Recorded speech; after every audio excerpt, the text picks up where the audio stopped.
different music. We decided to switch it up a little bit, put some blues in the background as we begin today because, I don't know, maybe somebody's got the blues out there and they just needed to hear that. Possible.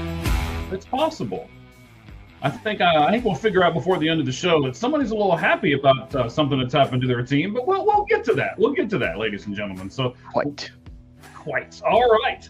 Thank you all very much for tuning in to the Lights Out Sports Podcast with myself, Mike Valentine, and my buddy Cheese right there. Cheese, let's plug this thing early. You have a YouTube channel and you have an X account. Tell me what they are, bud. Yeah, YouTube is at Football with Cheese, CHEEZ. Last 2 days I just did the most underrated players at every position. Offense was on Monday. Today I did defense. And yeah, you can follow me on X at Football Cheese without the width. So yeah. All right, excellent. I appreciate that. I am now scouring to make sure that we are actually broadcasting on Twitter because we have had some problems with that here lately. It does not look like we are, so give me a second here. So for those of you who are with us and you're trying to do the X thing, you need to go to your home, or excuse me, you need to go to your profile page where everything pops up. You can click on the spot on our spot there where it says live, but I will post it up here real fast. You just got to give me a second to remember how to do it.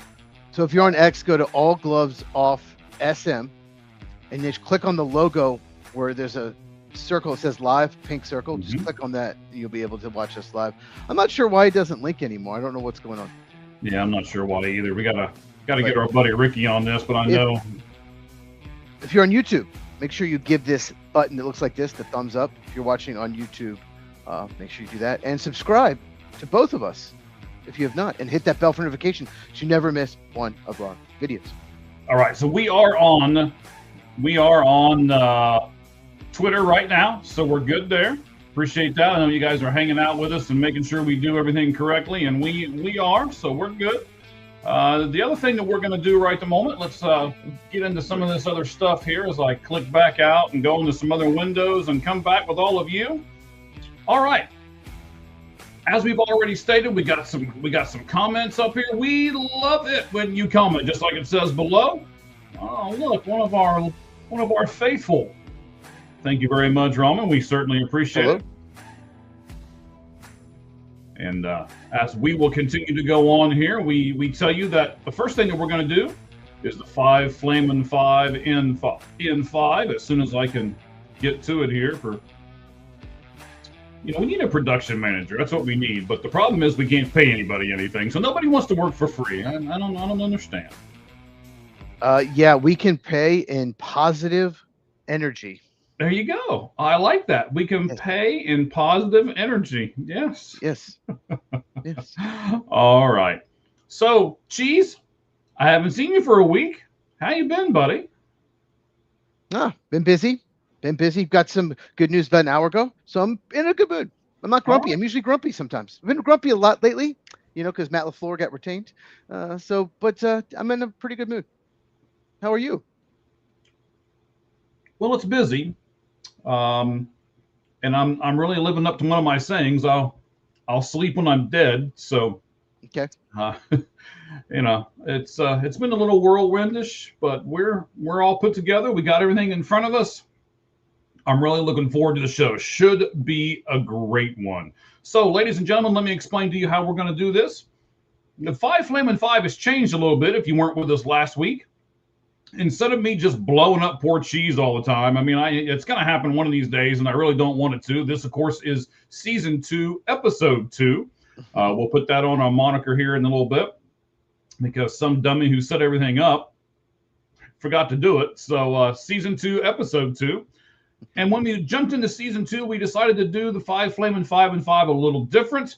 So if Cheese can get all 5 of these questions right in the 5 minutes with all the flames around him, because flames are just cool, then we're going to do an extra question for him. As most of you know, there's not a ton going on in college football right the moment. But if Cheese gets these 5 and 5, then we're going to do one college football question. We'll move on to MLB. And then, of course, we will bring up the rear of the show with our NFL talk. All right. So, Chiefs, Yes. the question is, are you ready? Maybe. Maybe. All right. So, let's see here. 2 football receiver questions, 2 baseball questions, and 1 Packer question at the end. So that's what you're gonna be up against here. Give you a little bit. All right. Okay. So the timer will start at the 5-minute mark when I read the first question, buddy. Here we go. Okay. Mike Trout has said he wants to go back to center field. Has he earned the right to be able to tell the Angels where he wants to play? This is such a tricky question because sometimes guys just their defense declines. I have not looked up his metrics on defense, but I know he's not nearly as good as he used to be in the outfield. And if he's not the best of all their position players, if he's not the best defensive center fielder, then he should not be out there. Has he earned it? Some people might say he has because he's Mike Trout, but you should not put a player, no matter who he is, no matter if he's Babe Ruth, in a position where you're worse defensively, your team. If he's better in right or left or wherever, someone else is better in center, then he should be there, and he should do that for his team. So maybe he's earned the right. I still think it's the wrong move if you have a better defensive center field. All right. Mike Evans is our second question. Mike Evans announced earlier today that he will come back for his 13th season in the NFL. So, Cheese, you being the big draft expert that you are, if I pick a receiver, I'm not even sure if Mike Evans was picked in the first round. You'll probably know the answer to that. Yes, I figured he was. Top 10, yeah. Okay, so if you let's do it that way. If you pick a top 10 receiver, how many years do you expect him to be in the NFL? Oh yeah, at least 10. You know, Julio Jones, AJ Green. You need them to be not only good, they need to be a number 1, and they need to play a long time for you. You need to be Pro Bowler like Mike Evans. Consistent, played a long time. This past year he got hurt, but most of the time he's not. So yeah, you need to play at least a decade. At least a decade, okay. Also today, sir, Robert Woods announced his retirement from the NFL. He signed a 1-day contract with the Rams today. I'm sure you saw all of that. Where would you put Robert Woods? Is he elite? Is he great? Or is he good? He's good. He's a very good route runner. Never had a lot of speed. He was just like he was a good number 2, you know, and toward the end, he probably played 2 years too long. He really couldn't really separate the last couple of years. I'm not sure why he was even on a roster this past year. He just, you know, some of these guys just, you know, they never have speed, and once they lose even a little of it, they're just too slow to separate. But he's, you know, I like watch him in college. Second round pick, good route runner. Yeah, good number 2, so good career, but you know, he's not great. Okay. The Fox Sports announced that they're going to have 3 guys that are going to do their introduction part, you know, for the Sunday night football, or excuse me, the Sunday night baseball. I'm looking forward to this, but I want to know which one of these guys you're looking most forward to hearing on the pregame coverage of NBC's. I think I said Fox a minute ago. NBC's Sunday night baseball coverage. You got Clayton Kershaw, you got Anthony Rizzo, and you have Joey Votto. Which one are you looking more forward to hearing their comments and takes on everything? Well, I'm going to probably enjoy all 3 of them. Very good choices. But you know I'm going to say Rizzo just because he's going to tell some really good stories. He's going to, you know, make fun of people, but in a fun, positive way where they'll laugh back. There's a great interaction with him and Freddie Freeman when he's got him in a rundown, like during the play. Rizzo's just he's just always laughing, always positive. It's just, he's going to be so much fun on that broadcast. But I really look forward to Votto as well, too. Yeah. Well, I tell you what, I'm looking forward to Clayton from the pitcher side of it too. So I think, like you said earlier, all 3 of those guys will be great. But I don't want to talk about that too much. I don't want to rush you at the end because I think you're gonna kind of divulge into this last one a little bit. So how happy are you that Packers special teams coordinator Rich, you can say his last name because I don't want to butcher it. Bisaccia, has stepped down from the Green Bay Packers. How happy are you, buddy? Ecstatic. He's horrible. Special teams is a joke. It's been since he got. I think it's been 3 years since he's been there. They've been the worst overall special teams you combine the 3 years. Never been last any year. He's terrible.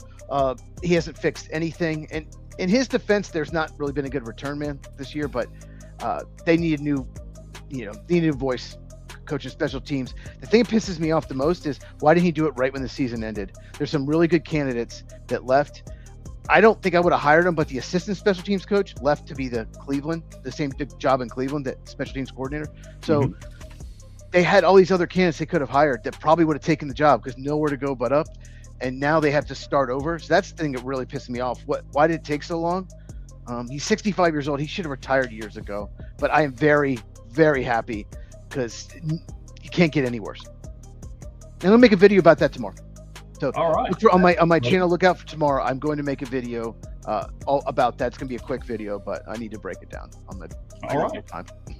I can't wait to see that video. That's going to be great. So it'll be sometime tomorrow. You'll release that, right? Yes. The Packers special teams coordinator. I'm not going to try to pronounce his name again, even though it was kind of fun to say it the first time. I'm not going to do it. Bisaccia. Right? Yeah. Yes.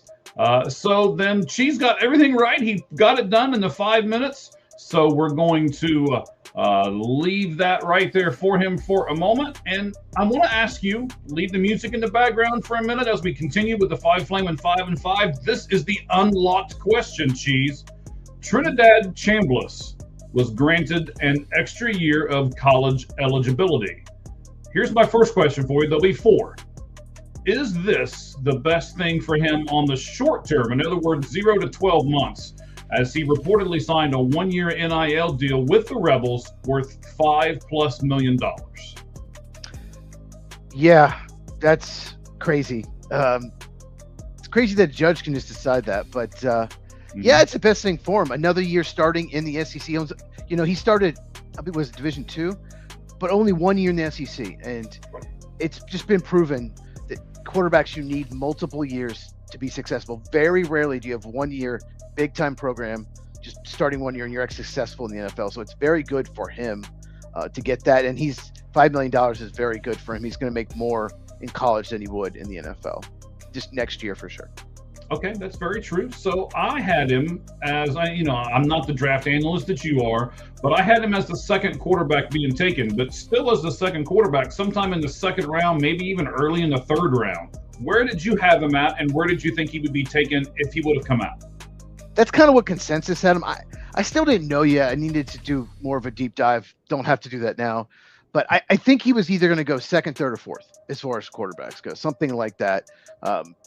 But yeah, some people have him second. Third is the most common one I've seen behind Ty Simpson and, of course, Fernando Mendoza. But yeah, right now, I would have probably had him somewhere in the third round if he had come out. But just makes the quarterback class even worse. It's terrible. Terrible quarterback class. Yeah. Just garbage. And so many teams need quarterbacks. It made me rewrite one of my questions because I was going to ask you if the Arizona Cardinals had the third pick and he was there in the second round, third pick of the second round, would you have taken him? But again, we don't have to discuss that now because that's not going to be a thing. So, yeah, interesting. That would have been. What's the difference, Cheese, in a rookie? Maybe so. Maybe. I don't think so. But we'll talk about that in a minute. So okay. What is the difference in a rookie contract for a player that's drafted in the second round as opposed to the third round of the NFL draft? Is there a big monetary difference in between the two? Between second and third round? Well, yeah. So the first pick of the second round, for example, you said like early if you went the third pick of the second round, Chambliss. So Carson Schlesinger went 33. He signed a 4-year, $11.8 million contract with 6.5 guaranteed.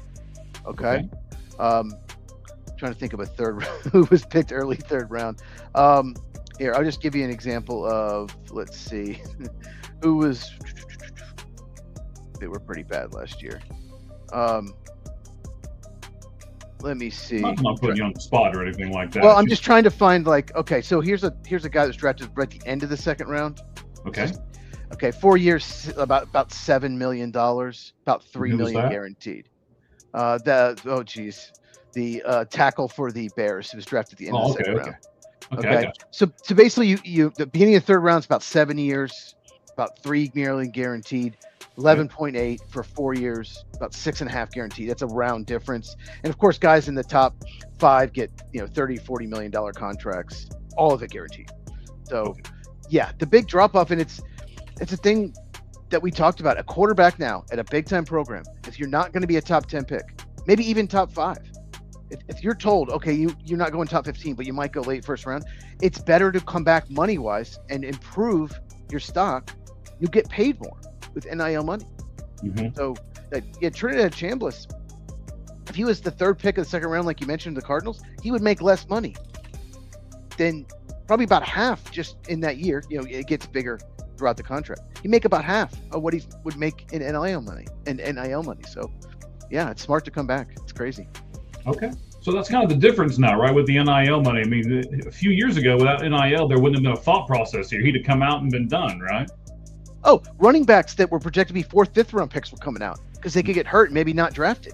Like there was one punter, I can't remember who it was, that actually left after his junior year. He was a smaller school one. Punter? Yeah, one punter. He was a smaller school one.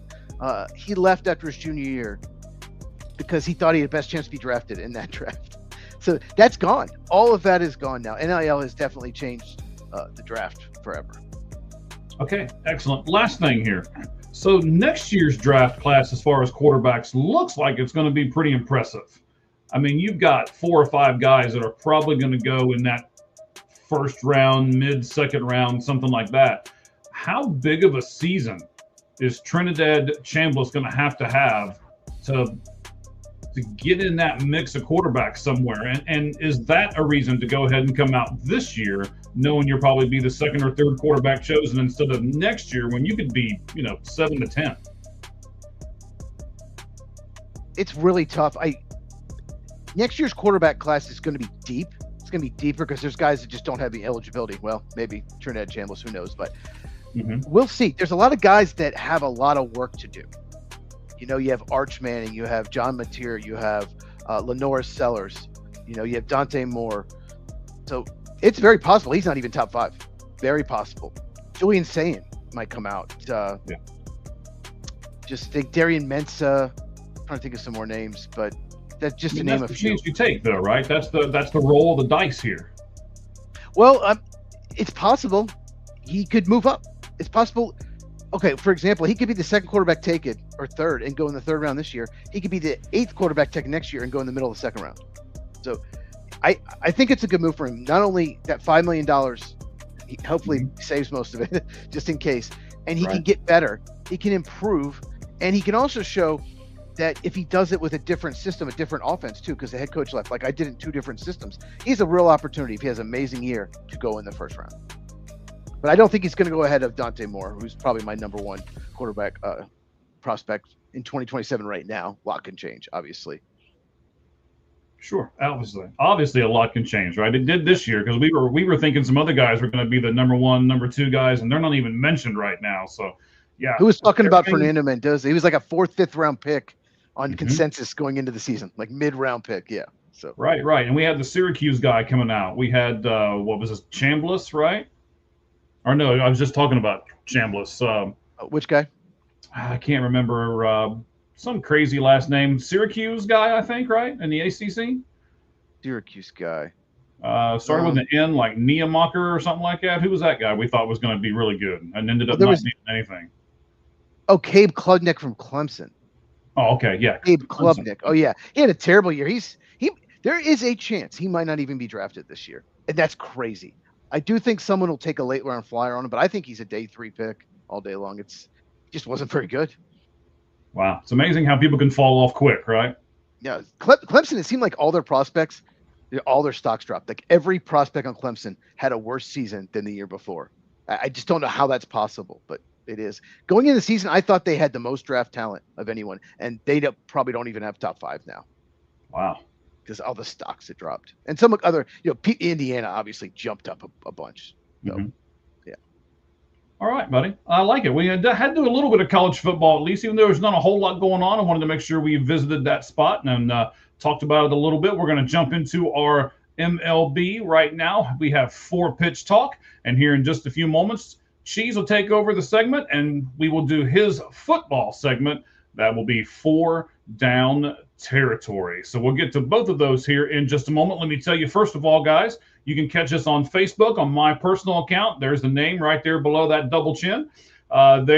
You can go to Cheese's YouTube account and catch us. You can go over to our YouTube account, All Gloves Off Sports Media. You can do that one, or you can go to Twitch now. We're there, and you can also go to our X account as well, All Gloves Off SM.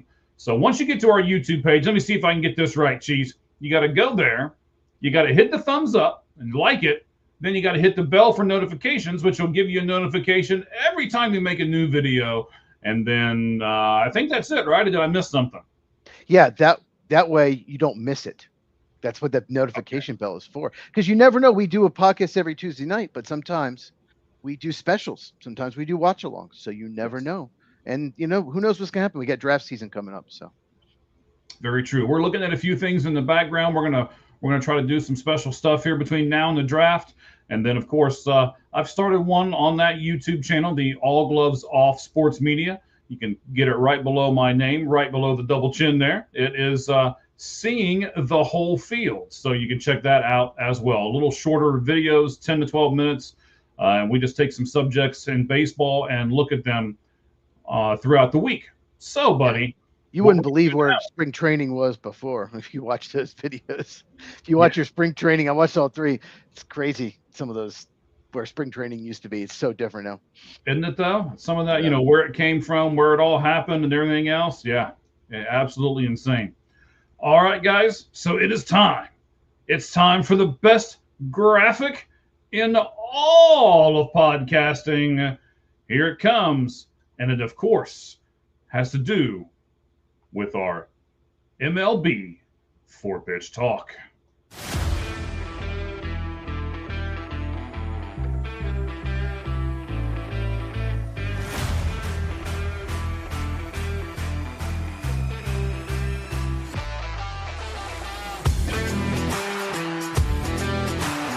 Oh, there we go. All right, man. We are going to do some teams today. Actually, we're gonna kind of have a theme here. We're going to talk about Tony Clark first, and the executive director of the Players Association, because we pretty much have to. That was the big news of the day. But then we're going to focus on 3 teams today, Cheese: the San Diego Padres, the Philadelphia Phillies, and your Chicago Cubs. So we're basically going to say what is going on with the Padres, what's going on with the Phillies, and what's going on in Chicago. So we will get to all of that here in just a moment. Of course, the computer thing gets out where I got to redo everything. All right. Of course. Why wouldn't it do that? So hang on, I got to log all back into this thing. Of course. Yeah. Why not, right? So we're going to start with the Major League Baseball Players Association. That is where our good buddy Tony Clark is. He resigned today, if you didn't hear. So we'll talk about exactly why he resigned, or you know what? I don't want to. I'm kind of like Cheese, right? Cheese is in a good mood today. I'm in a pretty good mood today. So let's not drag the show down too much with all the negative things. So we'll just ask maybe if we think he did some of the stuff that he's been accused of today, and we'll kind of move on from it. So, if you don't know, Tony Clark resigned as the executive director of the Players Association. He'd been there like 13 years, I believe. He was a former player, so he knew a lot about the ins and outs from both sides of everything. So a lot of the people respected him even outside of baseball. So we got 4 questions here, Cheese. Do you think he actually stole money from Players Way? That's a youth baseball commission that was formed jointly with the NFL and the MLB Players Association. He's being accused of, we'll just leave it at stealing money from a place like that. Do you really think Tony Clark could stoop as low as to steal money from kids in the Players Way Youth Foundation? I'll say this. The fact that he's being accused and it got out, you don't want to falsely accuse someone of that. You have to have some kind of evidence, right? Mm-hmm. So I hope it's not true. And apparently they've known about this for a while. Apparently I don't know how I missed this. Apparently maybe it's been 8 or 9 months since this was raised. If that's the case, did you see that? if I don't know how I missed this story. If that's the truth, why did he stay on for this long? If that's the case, I don't know. I could be wrong. I saw something on X that they started looking into this like 8 or 9 months ago, and I'm like, what? Why does he still have work? But this whole situation is about to get crazier. If you guys did not know, Tony Clark, Players Union, what's about to happen with the CBA, like all of this here, I'm sure you're going to get into it more. There's a lot going on here. There is. There's a lot of. It's kind of like what you said. You're like, wow, how did I miss this? Well, I'm pretty sure they buried this on purpose, right? I mean, they put it out there. It's kind of like when you were talking earlier about some of the moves that the Packers made, and they did it like right after the Super Bowl or right when there was a whole bunch of other big headlines going on, and then they just kind of slipped some stuff in there, right? And this is basically what MLB has done here. He has been under investigation for this, like you said, for several months. And it's not just a small investigation. It's an internal investigation by Major League Baseball. And it's also a federal investigation. So it's not like it's a small little thing. Now, when they were doing all of that, they've discovered a couple more things that's come out today. And I hope this isn't true either. And, that's the way I want to handle this right to Moment Cheese, I think, is let's say what could have happened. We'll throw it out there and we'll just cross our fingers and hope that Tony Clark has not done some of the things that he's been accused of today. So secondly, do you think Tony Clark may have had an inappropriate relationship with his sister-in-law that was recently hired by the Major League Baseball Players Association? Sounds like that's the main reason he quit or resigned. Mm-hmm. If you why resign if that didn't happen? So okay, but this is so crazy. So he has an affair with his sister-in-law. Okay, first of all, yes, and then gets her a job with the Players Association. Probably to shut her up. Probably, but that's so wrong. Mm-hmm. It's going to make the Players Association look bad. I just want to know. I want to talk to the players. It's like, why is this guy still here?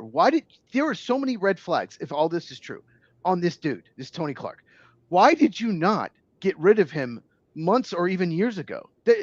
I never really liked him once he got that job. The way he talks, and I've seen the clips of him, he's very doesn't seem like he's a good negotiator. It seems like doesn't seem like a very likable guy. So I don't know why he's there. There had to be red flags. Like there has to be, because the players that are on the board of the union have to spend a lot of time with him. So I just don't. I don't know, but sister-in-law, great dude. Great guy, right? Yeah. So as you're starting to talk about it a little bit, we'll get into it here. This is really awful timing for the Players Union, as the contract between them and the Baseball Players Association is getting ready to expire at the end of the year. So, Cheese, can they move on without him? Can the Players Association still pick up and negotiate and do what they need to do without Tony Clark? Yeah, of course they can. I mean, he's not a negotiator. He was a player. He's kind of like the leader of the Players Union, because I guess you need a player at least at high up, somewhere in the union, a former player. But they have negotiators. They have attorneys. So I don't think it'll hurt it. Plus, the CBA expires at the end of the year, so they have time to find a replacement. Right. So now I don't think. I mean, it's the timing sucks. It's could possibly delay. I don't know. Probably not, but it might. It's just bad timing, and it's more drama that we don't need as baseball fans. More 100%. drama on this CBA. Yeah. Collective bargaining agreement. If everyone doesn't know, CBA is the collective bargaining agreement that expires December 1st of this year. So, Cheese, does this now give the owners a distinct advantage in these negotiations, because they can always point to Clark and be like, "Oh, well, look, it's kind of like when you're having that argument with your significant other, and you're losing, but then all of a sudden you can just say, you know what, we'll just live like your fat alcoholic mother," and you just turn that argument right around, right? So, I mean, is this something they can use against everybody, and now the owners have a distinct advantage here? No, I'm sure they'll try to. They'll try to use anything they can. They're not going to come to an agreement anytime soon. Let's be honest. It's not going to happen. Stop. So, hold on. I'll try to be positive, but I got to bring up this. But so I don't think it'll affect it long term. Maybe right now, but they're not going to come to agreement. So I did a little research on this. I was away last week, and one night I was kind of bored. And I was just like, I looked into this. And it sounds like some owners have talked to some media members that this could drag out a while. This could really hurt baseball.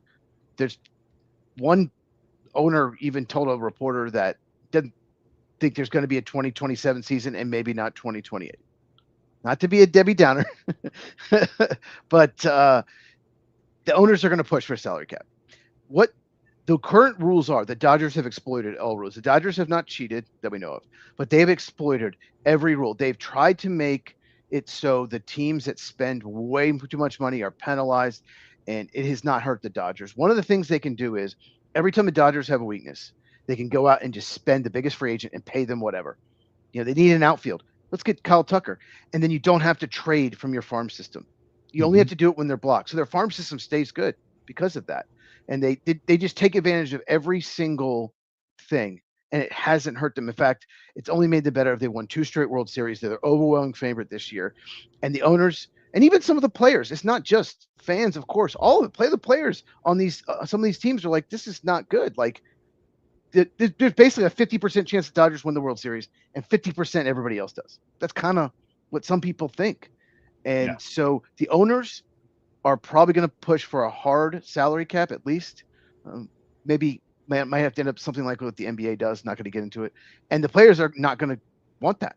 They're going to be like, no, we're not doing any salary cap. They want to keep the status quo. So this will be a mess. This just might, any chance that there was going to get an agreement before the season is gone with this. But I didn't think there would be anyway. I thought we were going to stay positive today, sir. Hey, who knows? Maybe they can come to agreement. Positive. Okay. All right. Well, let's just end this on that, right? So let's go to the Padres for a moment. I don't want to be doom and gloom. I want you to be realistic. I know you don't want to hear it, Mike, but I want you to be realistic. And I think that's one of the reasons some of these teams are going for it this year. Yes, and I think you're seeing a lot of, and in fact, we'll talk about it here in a moment. You're seeing a lot of 1-year contracts with a mutual option for a second or a third year. Yeah. That's what San Diego Padres are doing right now. Let's go ahead and talk about them. So in the last few days, they have signed pitchers Griffin Canning, Walker Buehler, and German Marquez. He used to be with the Rockies. Buehler was more famously with the Dodgers, Red Sox last year. Griffin Canning's kind of bounced around. Probably his best year was with the Angels a year or two ago. But this is what they're doing. They've all of a sudden signed these 3 guys right at the very end, right before spring training comes along. What do you think about their strategy here as far as the Padres and waiting to the very last minute and then signing 3, we'll call them average pitchers instead of trying to go out and spend huge money on one great big one?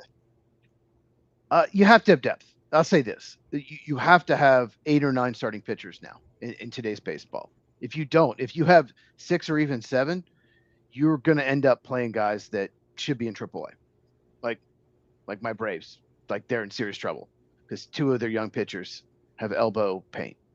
So you're going to start someone like Bryce Elder, who had a 5.3 ERA last year. He looked worse than that. I'm surprised it was less than 6. And what you have to do is you have to have depth. So I like these moves. Griffin Cannon actually pitched decent for the Mets last year. I think he pitched for the Mets. Buehler, give it a shot. If he makes a team, it's like what, 1.5 million. Yeah, he has been hurt, hasn't been nearly good the last couple of years. German Marquez, I don't know. Maybe gets out of Colorado. Maybe he'll be better. So I know that the rotation's already set, but people get hurt. Look at the Braves. All 5 starters missed at least 6 weeks last year. At least. That's a crazy stat right there all by itself. So, yeah. So now that they have Nick Pivetta, you said, hey, their starting pitching is pretty well set. Kind of, sort of. So they have Nick Pivetta. We know he's going to be the one. Then you've got Joe Musgrove. You got Michael King. You got J.P. Sears that they got in the trade with the Athletics. You got Randy Vasquez in there. You even got Tristan McKenzie. If you guys don't remember, used to be with the Cleveland Guardians. They've got him on a minor league contract, just like they do Walker Buehler.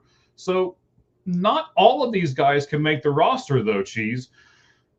Do you think San Diego has had words with these guys and says, hey, we'll put you down in AAA?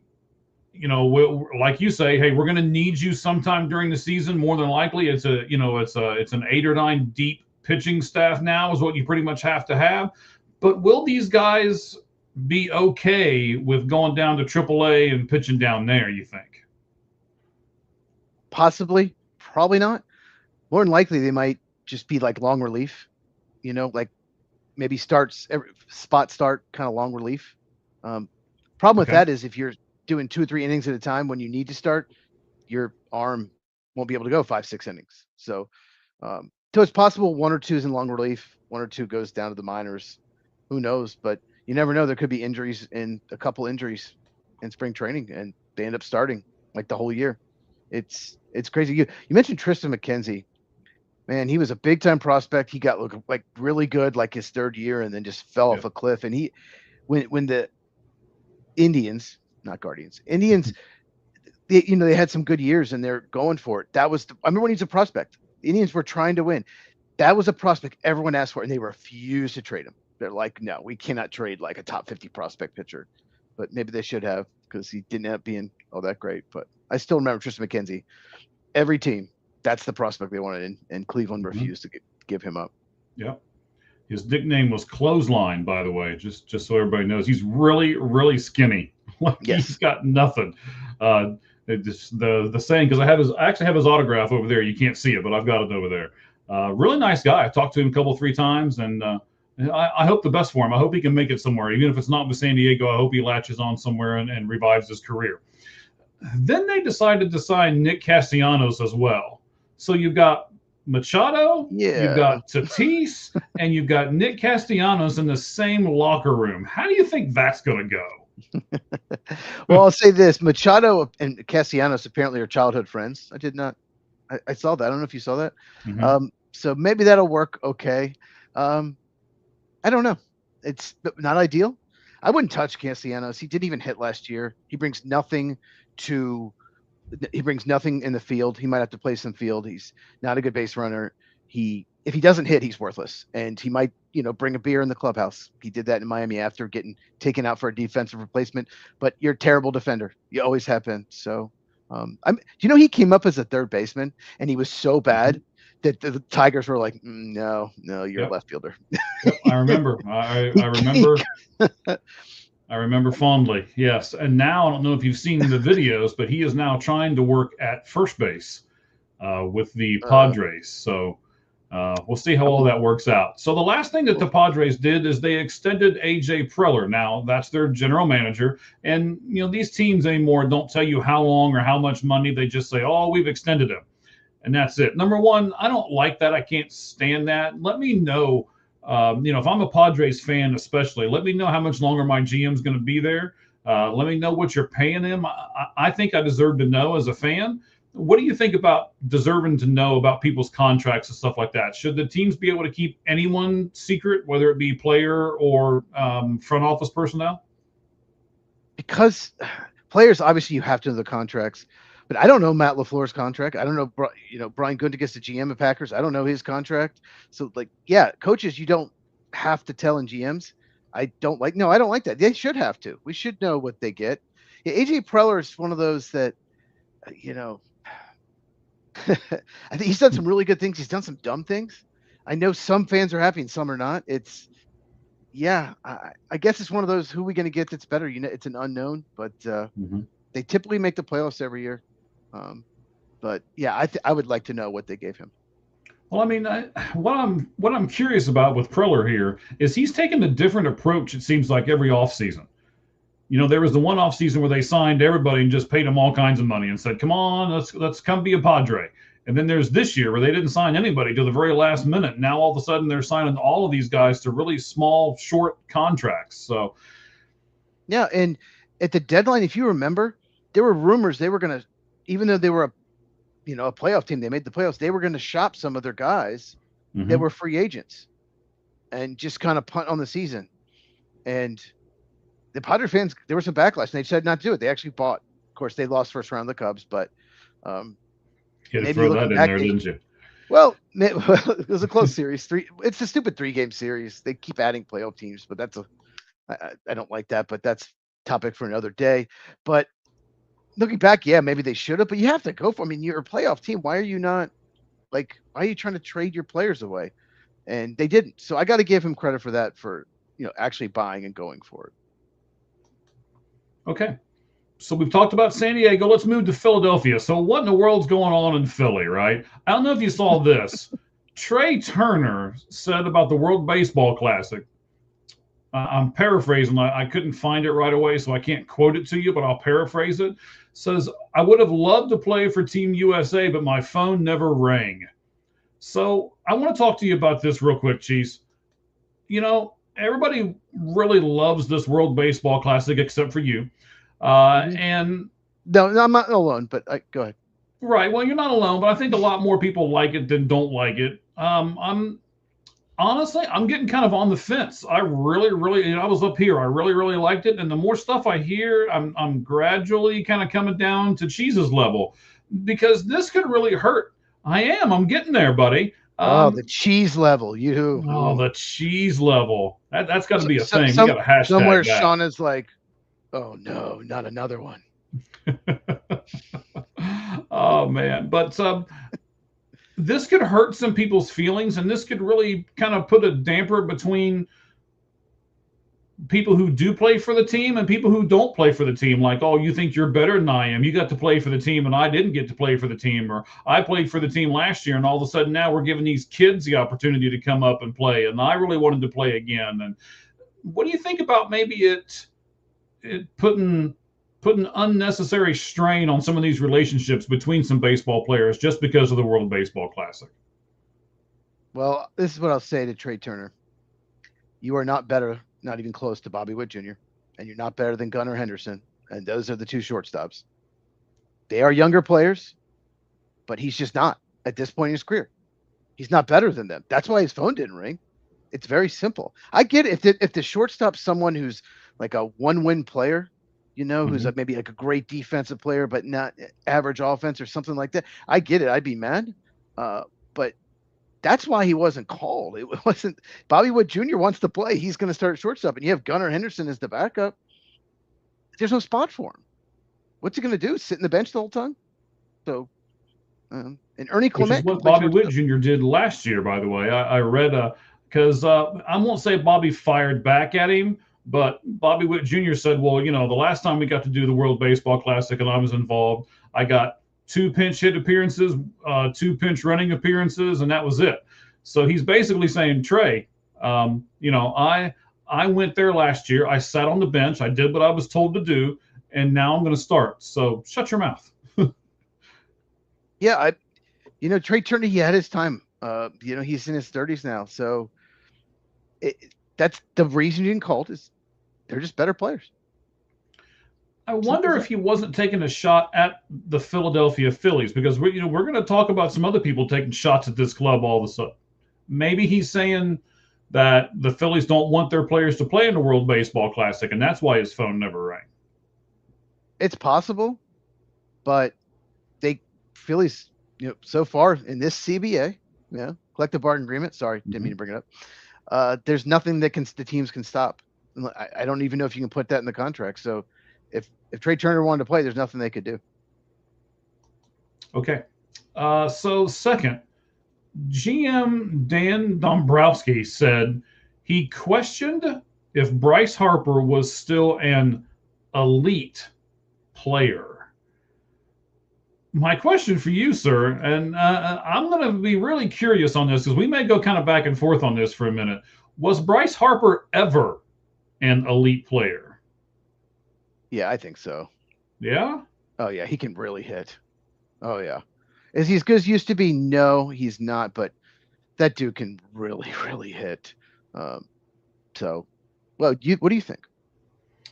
I just think he was coddled from the beginning. He was a prodigy from day one. I mean, we heard all about Bryce Harper, him and Mike Trout, right? Those are the two guys that we kept hearing everything. He signs this huge contract with the Phillies. He was with the Nationals for the front part of his contract. He signed a huge deal with Under Armour that's now expired as well. So I just wonder if maybe his head was just a little too big for his bat, I guess. And now his poor Will feelings is hurt because his GM came out and said that he was questioning. He didn't say he wasn't. he said he was questioning whether he was an elite player. Now, he said that right after the Phillies got eliminated from the playoffs, basically saying, Harper's our guy. He's supposed to lead us to the promised land. And he didn't have a real great year this year, which he did not. And Harper even admitted to the fact that he didn't in the, later on in that little presser that he had. But do you think that Major League Baseball players need to be reminded? Do you think they need to be pushed? Do they need to have motivation like that for a GM to say, I'm not sure if you're an elite player anymore, and just tick him off all season long? Or do you think he did it to motivate him? Is that what you think he'd said it? Or is he just a stupid thing to say that he shouldn't have said? One of those two. But I would think that a GM with a microphone in his face is not going to say something stupid about his star player. I would think it's more along the lines of, let's see if we can motivate him, and he can really lead us to the promised land. This whole thing was done in a longer segment, because it started off with him thinking and telling the media that he thought Kyle Schwarber was gone. He thought Kyle Schwarber was going to sign with the Reds, and I guess him and Schwarber had a conversation, and Schwarber basically said, yeah, I think I'm going to go home and play for my hometown team. And then all of a sudden it got turned around. The Phillies just offered him more money. Sounds like Myles Garrett in Cleveland, right? I'm leaving. No, you're not. Here's the Brinks truck. Okay, I guess I'll stay, right? So same kind of thing, same kind of comments, same kind of concept. I don't know. I think he was elite. I think he had a couple of years where he was just maybe the best hitter in baseball. He was, but he's not elite anymore. But it's just a stupid thing to say. It helps nothing. It draws more attention to that he had a down season. It's just dumb. And I would not like it if I was Bryce Harper, even though it's true. He's not anymore. I think he used to be, but it just, even if he tried to motivate him, it doesn't help anything. All it does is bring negativity to it. And it seems like the Phillies and the Mets are like this too.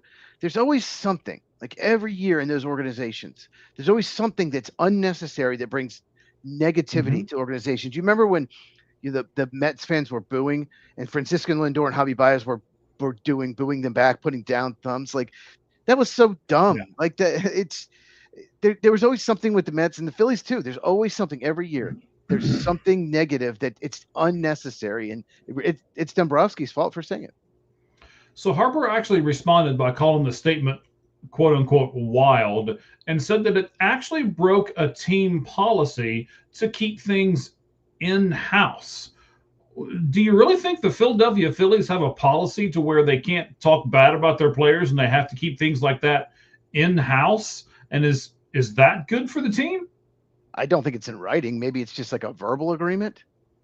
And I can't imagine that being in writing. Everyone signed this. Don't talk about it. I mean, that doesn't make sense. The Phillies media would never get anything. Right. But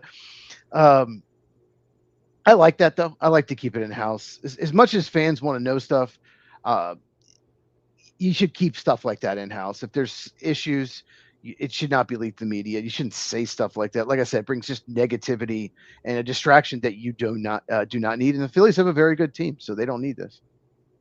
What do you think? Do you think it's better to keep it in-house? I think it's better to keep some things in-house, but I also understand you trying to motivate somebody too. So I can see both sides of it. I would love to talk to Dan Dombrowski and say, hey, why did you feel the need to say that comment at that time? What were you, did you have, malice, or did you have, different intentions on trying to do it? Or was that just, like you said, something stupid that you were like, oh, snot. And after you said it, you're like, man, I wish let me grab those words back and put them back in my mouth, but you can't, they're out there. So, we'll see. We'll see how it all unfolds. And I like you, think there's a few kinks in this Philadelphia Phillies armor right now that may end up festering a little bit before the season's all said and done. We'll see. Last thing here on the Phillies, Chiefs. Nick Castellanos was upset about getting benched and said that Rob Thomas didn't communicate well with any of the players. Excuse me. Do you like working with a guy who speaks his mind? Or would you rather work with a guy who puts his head down, shuts up, and does his job? Shuts up and does his job. Absolutely. Speaking your mind, there are very few people that are good at it. Charles Barkley is good at it. He's very good at it. But very few people are. When they do, it just comes off bad. So I would much rather have someone just shut up, do your job, don't draw any attention to it. And Rob Thompson, they've won 95 games each of the last 2 years, at least 95, and they were one and done in the playoffs both times. So probably a little bit disappointing last 2 years. Win 95 and 96 games, and they didn't even win a playoff series. I think his first year they went to World Series and lost. But yeah, if that's true, I mean, Nick Castellanos, can you really trust? That's not the best source. Obviously, he doesn't like him. He doesn't like him because he takes him out for defense. He brought the beer in the clubhouse. He doesn't like him. It's clear. So I don't necessarily trust. Maybe Thompson doesn't communicate well with Nick Castellanos because he doesn't want to, because Castellanos is such a diva. But I don't know if I trust Nick Castellanos when it comes to that. Right, but I want to play devil's advocate here for a moment. If something's wrong, I want somebody to speak up. The last thing I want is for everybody to just ignore it. Nice Packers cup, by the way. I don't want everybody to. Last second, I switched it after I heard the news. It was going to be a different mug. Okay, all right. You'll find out which one next week. Okay. Anyway, sorry. Go ahead. No, you're good. You're good. So what you're saying is sometimes this stuff needs to come out. Like yes. Keeping stuff in can. Okay. But especially if there's preferential treatment going on or something like that, right? I mean, that's the kind of stuff that needs to come out. That's the kind of stuff that, I don't mind, me personally, I don't mind challenging authorities on it or anything like that. I mean, even if they're way above me, and, I've had my share of doing it all over the place. But sometimes, and you're right, though, I will give you the credit for what the statement that you said. Sometimes it doesn't always work out, and not everyone's good at doing the challenge thing. It's kind of how you do it. And, should you bring the beer to the clubhouse? No, probably not. Right. Should you go to the media with it? Not in the beginning, at least. I mean, but that's also the media's job, right? Is, oh, look, Nick looks pissed. Let's put a microphone in his face and see what he says, because he's just going to speak his mind and speak his truth. So play better defense. If you play better defense, you don't get taken out defensive replacement. That's true. It's true. Play better defense. That's the simple solution. And, yeah, the beer thing, you're not allowed to have alcohol in the clubhouse or the dugout. So I don't know. Should he be suspended? I don't know. I don't think he was. He never was. No. Maybe he should have been. Maybe so. Very, very true. Very true. If you can't be the guy who says, I don't like it when people break rules, and then you're holding a beer in your hand where you're not supposed to have one, right? It's so petty to me, trying to make a statement. I want to bring a beer. He took me out, so I'm just going to bring a beer. What are you trying to accomplish? It makes you look bad. It doesn't make the manager look bad. Mm-hmm. It just makes you look bad. Yeah, I'm surprised anyone would even sign him. You better hope that he hits, because otherwise he is a liability having in your organization. Yeah, and when the Cubs had him for 2 months at the deadline, they traded for him, and he hit great for them, and they didn't even try to re-sign him. That tells you a lot. It does. You're right. The Reds had him. He did really well over here in Cincinnati, and then all of a sudden he was gone. So everyone can tolerate him when he hits, but when he stops hitting, no reason to have him on your team. True. Now we're going to look at what's going on in Chicago. And Cheese, you're the Cubs guy, and I wanted to bring this up a little bit because it's not really anything negative as far as that part goes, but I do still feel as though it's something we should talk about.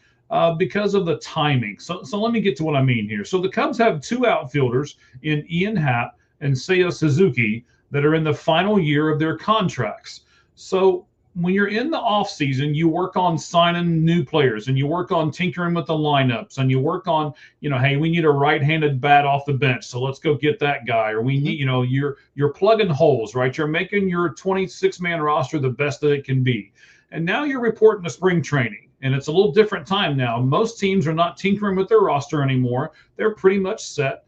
So this is usually the time when you look at these guys that have, final years of their contract, and you're trying to decide, all right, do we want to sign these guys long-term? Do we want to give them a couple more years? And we've got this guy in the minors that's going to take their spot, in 2 years or whatever it is.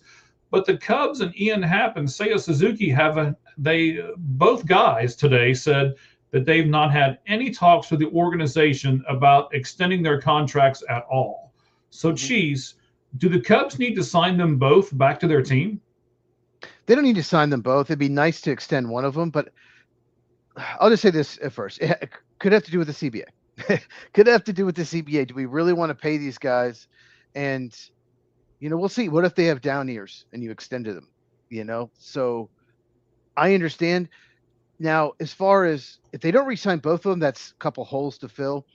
But they could move Matt Shaw out the outfield, especially if they re-sign Nico Horner. They could move Matt Shaw. Matt Shaw is going to work some outfield after signing Bregman. He's a third baseman.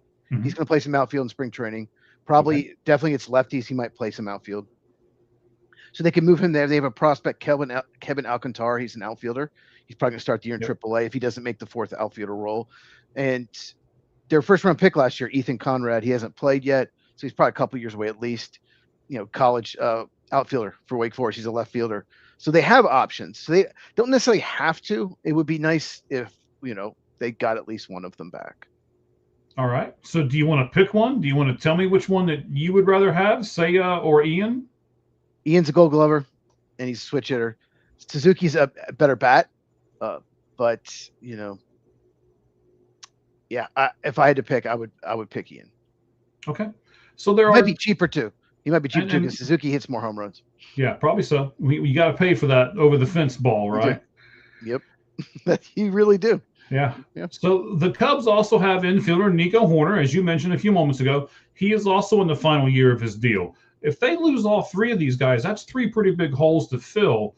Huge. So what do you think the Cubs are going to do with Nico? Well, it's two Gold Glovers too. So Nico Horner's tremendous defense at second. So here's the thing with Horner. I should have looked up his age. You think he's 28 or 29? So he gave up a year of control to sign a 3-year, with 2 years left of control. He signed a 3-year deal. So he get 1 year control, which gave him more money at the time, but probably he's way underpaid. What's up? So he's underpaid for his production right now, in my opinion, Nico Horner.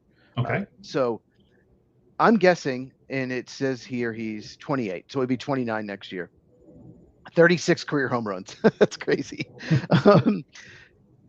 This is probably his last chance to get a big contract. So I'm sure he's going to be like, okay, you can extend me, but you're going to give me market price. That's just a guess. I don't know for sure.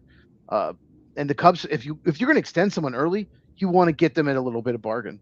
So I'm sure they'd love to extend him. I absolutely love Horner. He's still underrated, criminally underrated. He's 95th percentile in base running, 98th percentile in defense. He's their best hitter, running, scoring position. He has everything but power, everything. And great clubhouse guy too.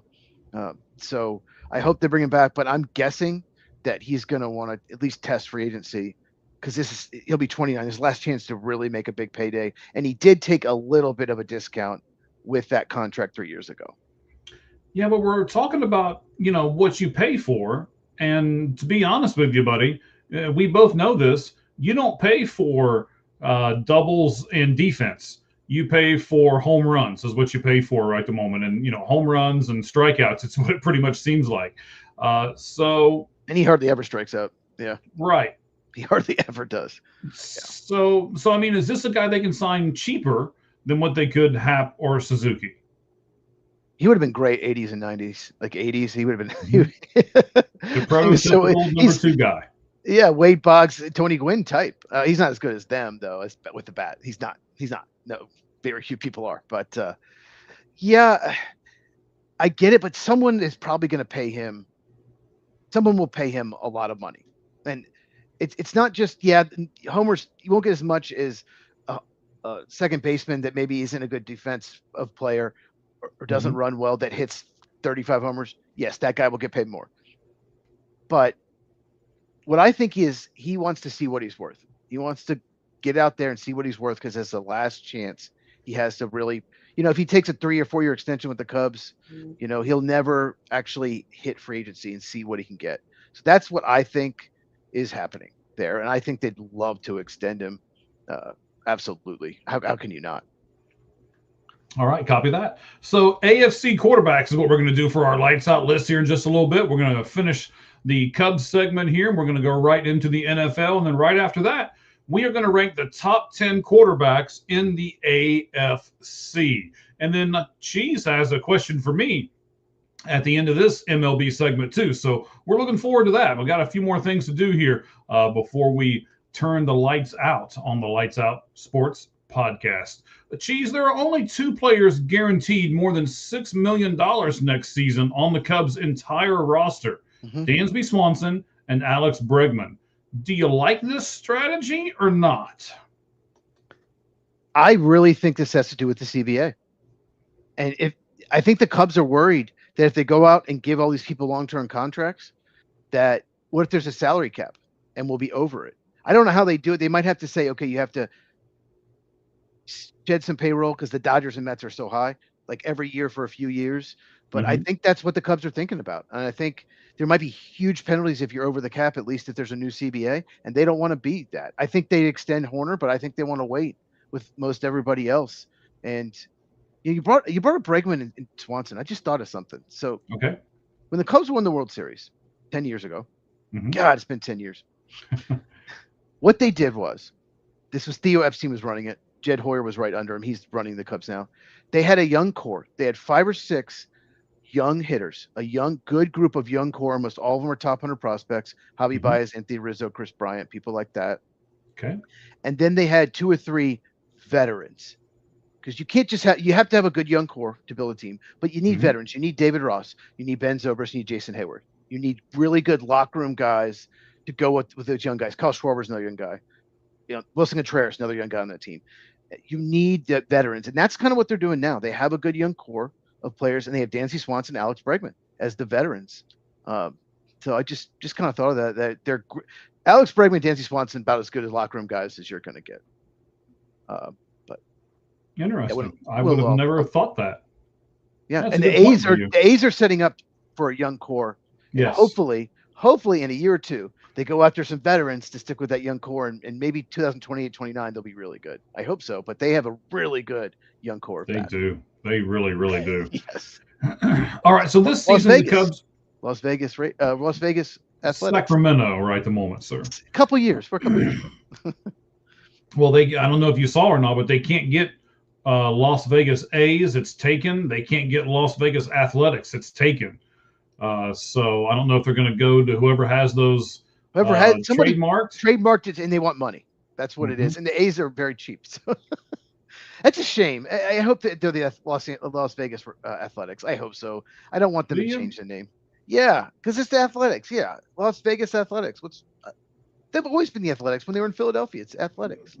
Yeah, but I'm not sure if the Athletics really get you with Las Vegas. I mean, the Las Vegas Aces or the Las Vegas Spades or something like that. I mean, that's just Las Vegas. Opinion. Las Vegas Escorts. The Las Vegas Showgirls. Yeah, that's what we're going to do. There you go. Yeah. All right. Before this show gets too far off the rails, all right, let's go with this last question on the Cubs here. There you go. Las Vegas Cacti, because there's cactuses. Oh, stop. This season, the Cubs are spending $231 million on the team. Next season, they're spending $76.25 million. Would you say it's? I'm going to give you some choices here. Does that mean that they're wasting money this season? Does it mean it's a good reset for them?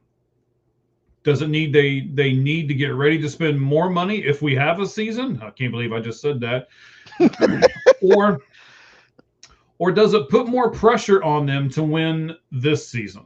I think it could be somewhat all of the above. Believe it or not, it does put pressure on them to win the season. They're going for it. There's no doubt about it. Or they would not have traded for Edward Cabrera, given up their best prospect, Owen Casey, and they would not have signed Alex Bregman. So they are definitely going for it. Now, the $76 million, it's probably more like 110, 115 if you add the arbitration players up. Right. But still, that's half. That's still half of what it is. They have a lot of key free agents. So if it doesn't go well, they could try to re-sign a bunch of those guys or sign free agents, or they could do a little retool if they want, because the farm system isn't great. It's probably not a top 20, probably in the 18 to 25 range is my guess. So they have options next year, and they might be the team that just goes out and spends like crazy, just signs, 3 of the top 10 free agents. So who knows? But I definitely think it puts pressure on them to win. Okay. So you said that you were going to have a question for me. Yes. What's that question going to be, buddy? Okay. So now free agency's over pretty much. There's still a few minor players that haven't signed. What do you think is the best and the worst free agent signing? And I guess you can use any category or whatever. I have mine, but who do you think's the best free agent signing of the offseason? Not the best player, but the best signing. So you gave me a little bit of hint to this right before we went on the air. So I've had a little bit of time to kind of think about this for a few minutes while we were doing everything else. This might surprise you, but I think because of his versatility and what the Yankees were able to get for him, I don't think they overpaid, but they needed him and he needed them, to be honest. He needs that left-handed porch over there too. I like the Cody Bellinger signing, 5 years at 140. After some of these other signings that have taken place, I don't think 5 and 140 seems all that bad. So I like this. I'm going to go with Cody Bellinger to the Yankees, 5 years, 140 as the best one of the offseason. It's less than Pete Alonso got, and a lot more versatility on defense. Can play a lot more positions, and he's much better defensively. So yeah, that's a good one. I actually I wrote 2 down because I thought you'd take one of these, but I'm going to use 2 teams you like very much.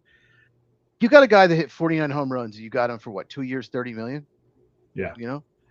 I know his defense isn't great. He's probably going to play more first base DH, but Eugenio Suarez, even if he hits 35 home runs, 2 years, 30 million, that could be the offseason steal. Love that signing. And then you get Zach Gallen for the same money, the declining qualifier offer, but you get to defer it, so you're still under the luxury tax.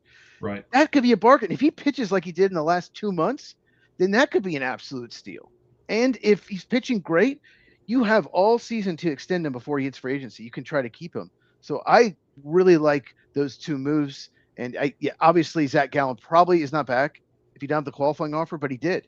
And that probably hurt his market. But I think it's a total win for the Diamondbacks. They get him back and they get to defer a lot of the money. So it ends up working better for them. So those are 2 I liked. Any thoughts on those? Well, of course. I mean, Suarez could be a huge bargain, but he also could be a huge bust too. So there's the yin and yang part of that contract. He's getting older. He's a streaky hitter. He's not near as good on defense as he used to be. So, there's some negatives to that contract possibly. I really agree. He's always been a Cub killer. He's always been a Cub killer, and that's maybe the team they have to beat. So that's true. But I like the Gallen signing. He had a press conference a couple of days ago where he basically said, him and Merrill Kelly are really good friends. Outside of baseball, they play golf together. They do all this stuff, and they pretty much made a pact that, if there wasn't an offer that blew them away, they were going to come back to Arizona because they liked it in Arizona so much. So good job to Arizona for making a culture that players want to come and play for. I think that's that's a really big thing that kind of goes unnoticed, is they basically said that we want to come back because of the culture and because of how everything's set up here. And, we're familiar with everything. And, both of them live not too far away. So I'm sure that had something to do with it as well. And Zach Gallen's wife was raised in Arizona too. So, all those things I'm sure help. I don't know if you know this because we didn't, according to Cheesehead TV on X, both Rich Bisaccia, right? Bisaccia. Yeah, okay, whatever. And the assistant, Byron Storer, are gone. So both of them have. He took the job with Cleveland. He's their new special teams coach. Oh, that's right. You did say that. If they wanted to promote him, which I want someone new, they blew the opportunity. The timing, they've got to explain the timing. It says that he stepped down, but I don't know. But if he got fired, then you do it right at the end of the year. I just don't understand. But yeah, so it's a whole new group of special teams, but more than likely they'll go after someone who's an assistant special teams coach, hopefully at a team that's great at special teams. I don't know who the assistant special teams coach of the Seattle Seahawks is, but I don't care. Just hire him. to give it a shot. But they need a return man. They don't have a return man. Once Keyshawn Nixon went to corner full time, they have not replaced him. So they've got to get a better return man. All and right. a better I've kicker. also And a better covering kicks. Absolutely. So I really want to look at this Major League Baseball Players Association thing too, because there's some more stuff coming out even as we're talking here. So they did not vote today on who to replace Tony Clark with, but I guess they're going to vote tomorrow or as soon as tomorrow. That's quick. Yeah. So it's almost like they knew this was coming and they had somebody set up already. So. Oh, I got an idea. Ryan Braun. Oh, stop. That was funny though. That was really funny. Okay, so what is your worst contract? What contract do you think was your least favorite? All right, so you can hear my phone going off. I'm getting all kinds of stuff from people here. So there's also a thing here when where I said escorts. Yeah. Yes. Oh man. So we also I just put it up on our X account, All Gloves Off SM. It's a pretty good rant here between so Micah Parsons goes off on Skip Bayless, somebody who I can't stand anyway. So I linked it over real quick. I want to watch it when we're done here. So nobody likes him, and Micah has stayed silent for I guess finally he just had enough. But have you seen it yet? I have not, but I've heard. I got texts about it, but I'm sure. I try not. Yeah, I try not to talk about Skip Bayless as little as possible because that's what he wants. He's a complete narcissist. He wants you to talk about him. He doesn't care if it's negative or positive. This is what he wants. He wants Parsons to react. But some like Charles Barkley, he wants Charles Barkley to react to him too. Charles Barkley, they absolutely despise each other, and I agree with Chuck. All right. So I said Cody Bellinger was my best contract of the offseason. Yep. 7 years, $189 million for a starting pitcher that really has got, it's for Dylan Cease. That's what Toronto paid for him. And Dylan Cease has had a really good year, a really bad year, a really good year, a really bad year, like back and forth for quite some time now. So if you sign him to a 7-year deal, you're either going to get 4 good years or 3 good years, and that's all you're going to get for $189 million. I don't like that trade-off at all. That's terrible. So I'm going to say Dylan Cease is going to be the worst contract signing of the offseason for the Toronto Blue Jays. So I'm going to cheat a little and do 2. I had 2 just in case you said the one for me. I just say this. The Mets better hope that Bichette can play third base and that he doesn't get hurt. That's all I got to say. That could be a disaster. It's only a 3-year deal. He didn't get 6 or 7 million, but 3 years, 126 for a guy that didn't stay healthy last year and was really bad at short defensively. Probably should be better at third base, but we'll see. But the worst contract to me is Marcell Ozuna, 1 year, $12 million to Pittsburgh. I don't want that guy anywhere near my organization. He's he grabbed his wife, strangled her, hit her with a cast when he had a cast on his arm. He got a DUI the next year. I don't want that guy anywhere near a young group locker room. And the people online, the Pittsburgh fans, wherever saying, "Oh no, but he turned a new leaf and he was great." He had any incident in 3 years. People like that, yeah, they can go years and then just something could happen. And he didn't hit last year. Why are you paying him? It's like they're desperate for a bat. I think that could end up being a total disaster for Pittsburgh. I do too. I said it when they first did it. They've now given me a reason to despise the Pittsburgh Pirates. There was nothing more than I do as a Reds fan. So yeah. There was nothing for so many years to dislike the Pirates about. Nothing. But yeah. And here we go. Thanks. Appreciate you. Here we go. All right, buddy. So let's go into this NFL segment. I know you are really, really waiting to do that. So let's go ahead and do it here. Let's flip down to where we need to be. Let's give us our music, and let's get into NFL 4 down territory. Okay. As soon as I find the music, we'll be right there. All right. Oh, there it is.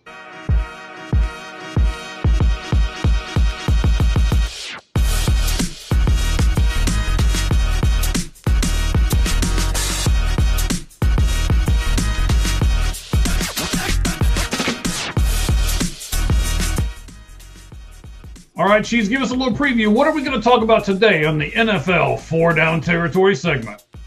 We're going to talk about what veteran quarterback the Vikings may sign to go with J.J. McCarthy. We also are going to talk about Malik Willis, possible destinations. We're going to talk about Trey Hendrickson and the Cincinnati Bengals.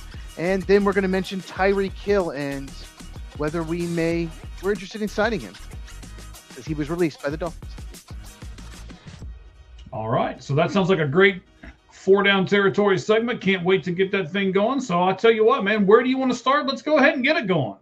Now, let's talk about Kirk Cousins possibly going to the Vikings. So the Falcons are expected to release Kirk Cousins. That's going to happen. It's the rumor now, but we all know it's going to happen. Mm-hmm. And the Vikings apparently are interested in a reunion. You know, he was the quarterback a couple years ago for many years, and they need someone to compete. They've already said a veteran to compete with J.J. McCarthy, maybe even be a bridge to give McCarthy maybe more time to develop after really struggling this past season. And Kirk Cousins, he struggled his first year in Atlanta, but he was coming off a torn Achilles, and he was decent last year. It wasn't great, but when Michael Penix Jr. got hurt, he actually played decently. He is 37 years old. Do you like this fit of him going back to Minnesota, maybe being a bridge for McCarthy? I mean, you know, this is the guy they're going to want, right? Mm-hmm. It's not like they're going to go out and get another young guy or anything like that. So yeah, I mean, the fit is right. I don't know if he's the right fit. I mean, 37 years old is up there.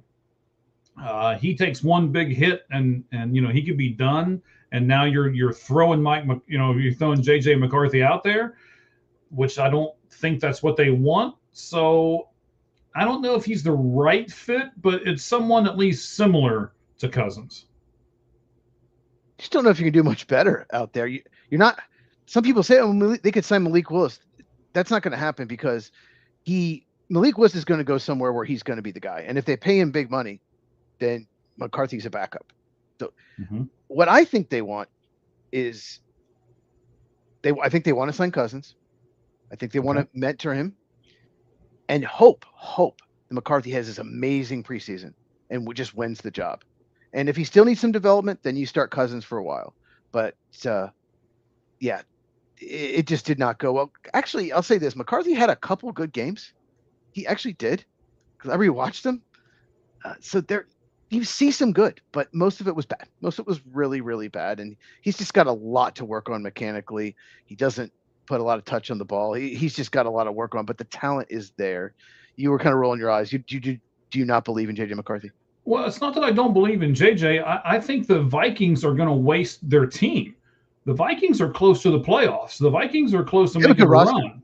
They have a good roster minus the quarterback. They do. Right. So why are you farting around with Kirk Cousins and pretty much anybody else? I mean, I think I'd rather make a trade for Tua, or I think I'd rather make a trade for Kyler Murray or somebody like that to where they can at least get some years out of them. Well, they're in this situation because they had Sam Darnold and Daniel Jones on the roster, and they let them both go. Mm-hmm. They took a chance, and I get why they did it. They took a chance that McCarthy was the guy. They didn't know because he was injured his whole rookie year. They took that chance, and it just has not worked out. Yeah, J.J. McCarthy's mom is calling Mike. She's not happy. Yes, she's not happy with me. She's not happy. Yes. Okay, well, I have this. Mama McCarthy, I'll get back to you in a little bit. Okay, call her back at the end. Make sure. I will. Yes. Yeah, or she won't bring you cookies. Okay. She makes good cookies too. That's good. That's good. Okay.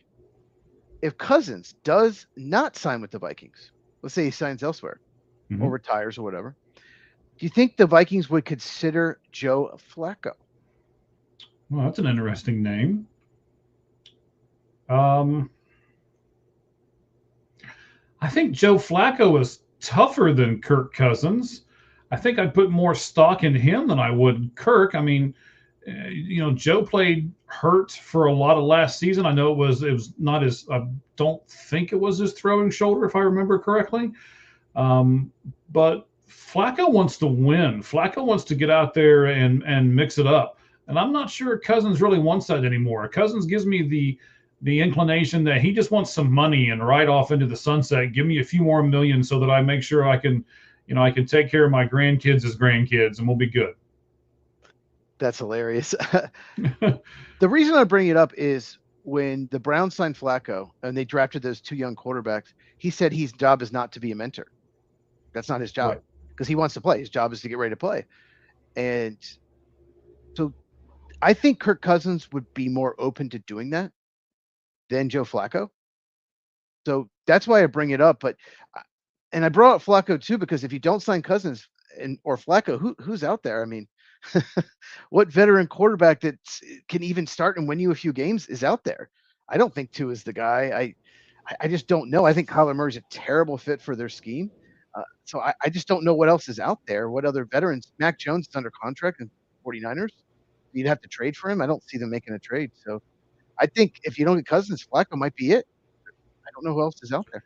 Yeah, but I think if I'm Minnesota, I'd rather try to trade for the 49ers backup than what I would anybody else. The problem is they'll be like, okay, give us a second round pick because they have one of the better backups in the league. That's what you asked for. Okay, but if I'm Minnesota, and all I have, the way I would look at it is all I have to do is give up a second round pick and I got a shot to go to the playoffs. Okay, here's my second round pick. Because that's where I think they're at right now. But then you give up a second round pick for a guy that might not even be your starter because McCarthy could take the next step. So that's the chance you take. It's just like the chance they took when they released both the quarterbacks you talked about earlier. It's a chance you take every season, buddy.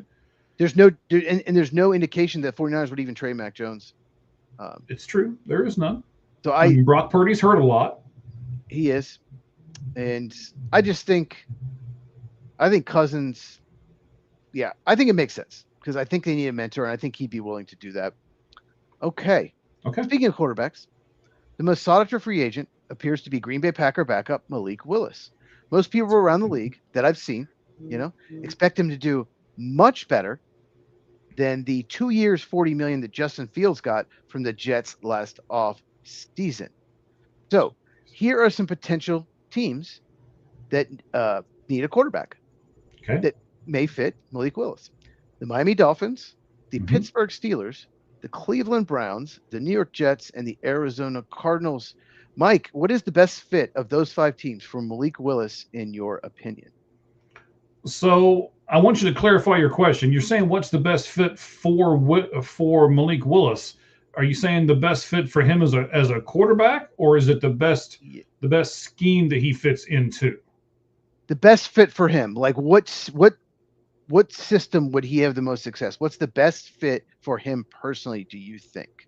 Well, I would knock out the Jets and the Browns right away. I mean, who wants to play for them? The next question was who's the worst, but okay. I think you answered that. I mean, Miami's not much better. So, like, for example, I'll say this. So let's say the Jets and Browns. Okay, those are the worst fits. We can get that out of the way. They're a disaster. Cleveland doesn't have any receivers. They don't have an offensive line that's coming back. Okay, let's just say that the Browns and Jets offered $35 million a year, and everyone else offered $25 million a year, right? And Malik's like, well, I want to have success in the NFL. I don't want to take the money. I want to go the best fit. Which of those other 3 teams, the Dolphins, Steelers, Cardinals, would you choose if you're Malik Willis? Well, I don't want to be a homer here too much, but I think of those 3 teams, the better overall team is the Cardinals. I mean, you've got Trey McBride, you've got you've got Marvin Harrison Jr. on the outside. You've got you got Wilson that's kind of coming up into his own as we get better and better here. So I would say offensively, I guess Pittsburgh's got the the ex-Seattle Seahawks guy, right? They got DK Metcalf. The problem is they have Mike McCarthy as their head coach. Well, yeah. That's a problem. That is a problem.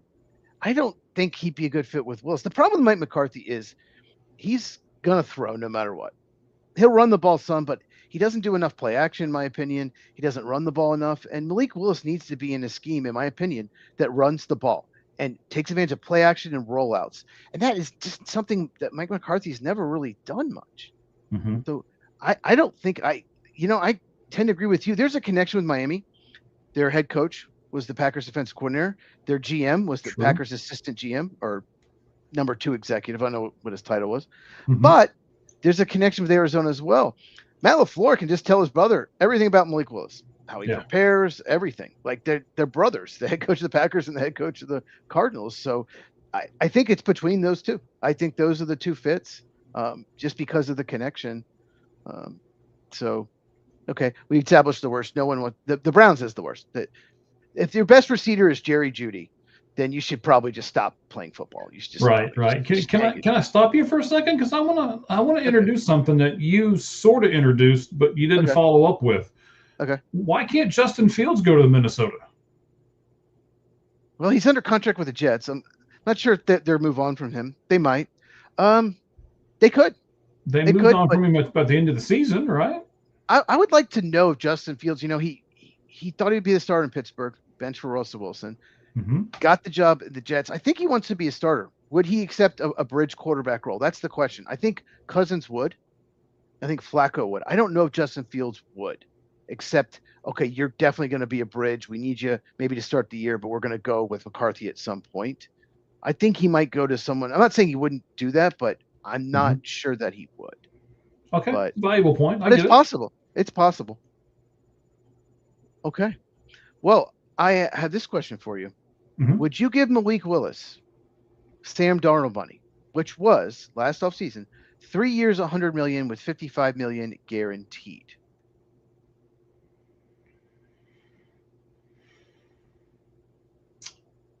Ooh. Like if somebody offered that, they said if you match it, we'll go to your team. You say you're the Arizona Cardinals, and that's what Miami offers, and they said, okay, we like Arizona a little better, but we need you to match that. Would you match that? Because he is a risk. Let's say this: he has not made a lot of starts, right, in his career. He hasn't even started a whole season, but when he has started in Green Bay, when he's played very well. So if I'm the Arizona Cardinals, no, because I have that number 3 pick, no matter if it's in the first round, the second round.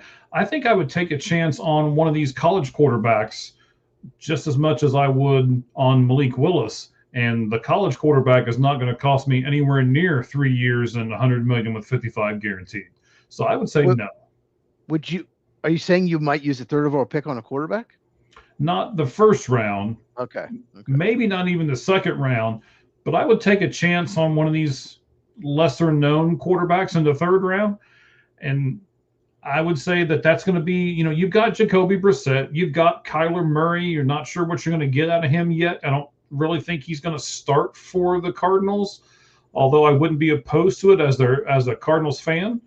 But I'm kind of the give him one more year guy. I mean, I was the same way with the coach, and I think there's potential there in Kyler Murray. And the last thing I want is to do what the Minnesota Vikings did with Sam Darnold and be like, nah, I don't think he's good enough. So we'll let him go. And then all of a sudden he becomes a Super Bowl winning quarterback. So I would rather play with what I got and what I know. I'd rather do the devil that I know than a devil I don't, I guess is what I'm saying. So no, I wouldn't match that for Malik at all. I would stick with Jacoby and take a chance on a third or fourth round quarterback that I don't have to pump near as much money into, and cross my fingers just like I would be with Malik Willis. So say they release or trade Kyler Murray. You'd be okay with Brissett as the bridge and just draft a mid-round quarterback, roll with Brissett, and then when he's ready, maybe give him a shot? Or, to be honest, I would I would probably be better if that's the way you're going to go, get somebody really good on defense, like get a man, if you get the safety from Ohio State and put him back there with Budda Baker, oh man, do something like that, and then tank your season, and then come back in the draft. I'm serious. And then come back in the draft next year and get one of those really good quarterbacks next year. Now the division's tough, so there you go. Yeah. Okay. You could do it, I think, and nobody really bat an eye. Okay. All right. Mike is already wanting the Cardinals to stink next year. He's already talking about tanking the season. They haven't even had the draft. Okay. It's what's best for business, sir. Okay. There you go. Well, we know, Mike does not want them to go 9-8 or 8-9. We know that for sure. Okay. That is for sure. Next topic, edge rusher, Trey Hendrickson. You also are a Bengal fan. Let's talk about him. Okay. He had an injury-plagued season, limited him to just 7 games, but he is by far the best edge rusher available in free agency, despite being 31 years old. If the Bengals don't re-sign or franchise him, they will receive a late third round compensatory pick in the 2027 draft. The franchise tag for edge rusher is projected to be $35 million on a 1-year deal. Whew. Obviously, yep, $35 million. We'll see. That's just the projection. The Bengals do have room under the cap to afford that, so they can afford it. That's not an issue. If you are the Bengals, Mike, would you franchise Hendrickson? For $35 million on a 31-year-old edge rusher who was injured half the season last year? When he plays, he's very good. Very good. I know. I like Trey. As a fan of that team, I like him a lot. Again, I'm not gonna franchise tag him. I'm going to take my chance with some of these guys in the draft because you've said it 2 or 3 times now. It's a pretty good draft for his position. So it is. It is. It's pretty deep at edge rusher. Mm-hmm. I think you could get 2 pretty good edge rushers, like a first round and a 3rd or 4th round pick, and get one for each side. Shoot, I'll throw this out there because I believe he's 29 years old. I think I'd rather give up more for Max Crosby than I would to franchise tag Trey Hendrickson. Yeah, Max Crosby, we'll see what happens with him, but he is 2 years younger. But you have to give up a lot to get him. If the Raiders trade him, they're going to ask for a lot. So, okay. Well, did you hear this rumor? And do you believe it?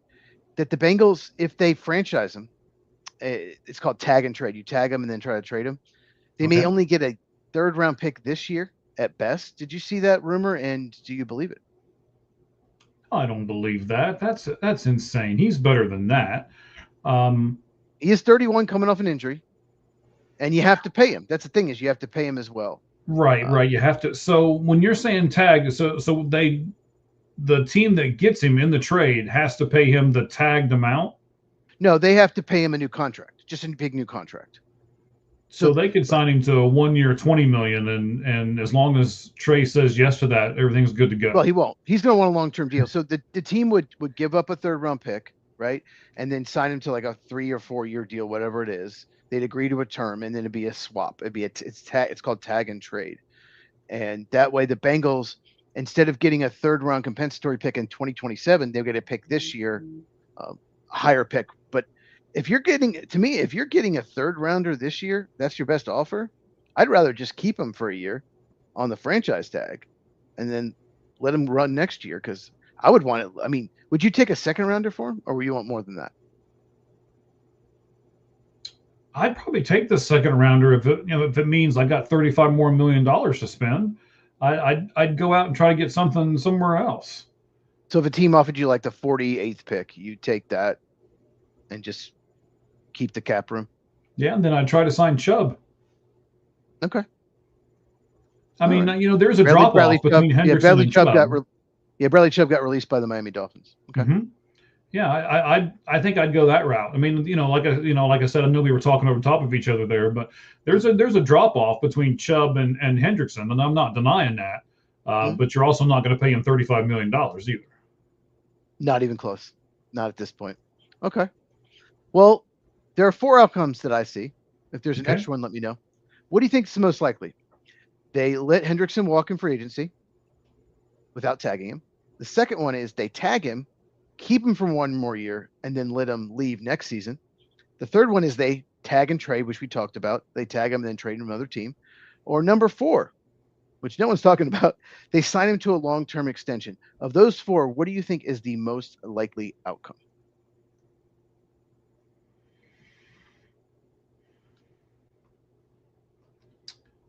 I want to say they signed him to a long-term extension, but I know this team pretty well. So no. I mean, Burrow and some of the other guys are putting some pressure on the team to sign some veterans and sign them long-term and, get them protection. But I don't think they're going to do it with Trey, because I just have a feeling that last year really burnt bridges on both ends. I don't think those bridges are able to be mended back together again. So I'm going to say that they're going to let him walk in free agency and be done with it. Okay. I'm thinking they try to tag and trade. I think they're going to tag him. I really do. Because it's the Bengals. They don't want to just, let people have their way. They have to do something. So I think they're going to franchise tag. Okay. Last topic for football before we do the lights out list, which is the top 10 AFC quarterbacks. We did NFC last week. Oh, right, we have a comment. Yeah. I've been doing a couple other things, so I didn't look at the comments. I apologize. For secondary quarter. Yeah, Aaron Rodgers was actually, as much as I hate it, wanted to sign with the Vikings. They were not interested at all. They did not want to sign him. I think they knew that if they did, they pretty much had pressure to play him.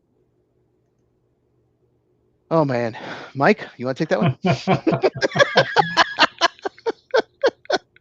That's your team. I think they're very different situations, but go ahead, Mike. It is a very different situation, or at least I hope it is. I'm going to say no. I don't think Burrow's going to leave. Burrow's getting paid a lot of money. He's got two really good receivers there, so I think he thinks that he always has a chance. Unlike Carson Palmer, who thought he never had a chance, and he was probably right. He really didn't have a chance to do much of anything there. And he thought his talents were better suited somewhere else, so he chose somewhere else. I'm not sure if, I guess if Burrow could go to, I don't know, after Stafford leaves and Burrow could go to LA or something like that, then maybe he consider something like that. But I don't think there's a whole lot of spots that he can go where he's going to have a chance year in and year out like he does right now with the Bengals. So I think he'll stay at least for the next 3 to 4 years. I think he'll stay. The Stafford golf trade is unique. It's rare you have quarterback trades and picks. I'll say this. The only way he's traded is if they change the rule, you can trade more than 3 years in the future. Because the Bengals are going to want more than 3 first-round picks for Joe Burrow. If they end up deciding to trade him, they're going to ask for 5 and more. 5 first-round picks. They will. And I don't think that's enough. There's no value on franchise quarterback. Somebody talked about it when Andrew Luck, when the Colts had the first pick. Now, Luck ended up retiring early. But someone said if you could trade the next 10 first-round picks, a team would do it. If they could, they would have offered the Colts the next 10 picks just to get a franchise quarterback, and they would have done it. And the Colts would have said no.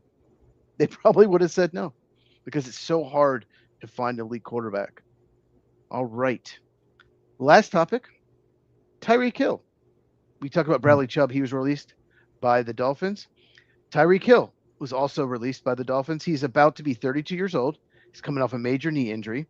On top of that, he has a very long list of off-the-field incidences. Assuming, Mike, he's 100% healthy. Only got one question with this segment. Assuming he's 100% healthy in time for training camp, and you are a team that desperately needs a wide receiver, are you calling his agent Drew Rosenhaus to try to sign him? Ooh, am I that desperate? That's kind of the question here, right? He used to be elite. He's still good. He's not as good as he used to be. He's still a very good player, though. What do you think? Is it worth it? So I think in order for a team, I won't get to specific teams, but I think in order for a team to have to call Drew for his services, they have to already have a number one, and Hill has to come in as the really good number two. And I'll tell you the team, now that I'm kind of thinking about it, the team that kind of has this sort of reputation anyway, and it probably wouldn't faze any of those people, Pittsburgh. Pittsburgh has DK, and then they could come in and they could get Hill and put him on there. Now, whether he'd go there with the quarterback situation they have right now, I don't know. But they need a number two, and they've got some other pieces to where they made the playoffs. So if they get a number two receiver in there, then I can see it working out for them. And like I say, they kind of have that bad boy type reputation anyway. So I don't think the fans would be upset if they brought in Tyreek Hill. It's funny you mentioned Steelers. I was thinking another team in the division. Why they have no trouble getting bad boys. Baltimore Ravens. Yeah, Ravens too. Yep. Zay Flowers. They need someone else besides him. They really do. And Rashad Bateman, that contract has been pretty bad. But what about this? Thought of another team. This team. Can you imagine him next to Jackson Smith and Jigba? Can you imagine that offense? Holy crap. Yeah. you'd have the deep guy and the guy underneath, right? You could literally like layer the receivers every play. Oof, Sam Darnold would be very happy, but he is the thing with Tyreek Hill. I don't think I'm doing it. I don't think I'm doing it no matter what. There's always something with him. There's like a bunch of baby mamas, and he's been arrested before. There's just always something with him. I think he's just got really poor judgment. This is always something. So, and that's assuming he's healthy. We don't know. He might lose his speed coming off this major knee injury. Okay. And that concludes your question did say assuming that he's 100% healthy. So that's what I was assuming. Okay. Right. Exactly. All right. I'm looking forward to this AFC. Of course, our lists will be very different. They always are. Always are. All right, buddy. So let me start the music in the background a little bit ahead of time, because it seems as though when you start talking, it really messes up with your mic. I don't know if they run off the same channel. I'm not sure. So let me go ahead and start this in the background.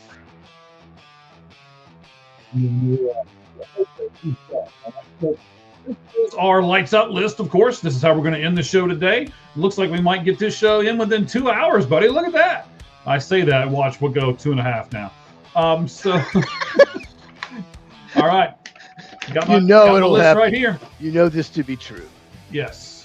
Got my list right there. AFC quarterbacks right now. Where would we rank them starting 10 to 1? Who wants to go first, buddy? You or me? Go ahead. All right. Now, I do believe that this quarterback will be much improved this coming season because he now has a really good offensive coordinator.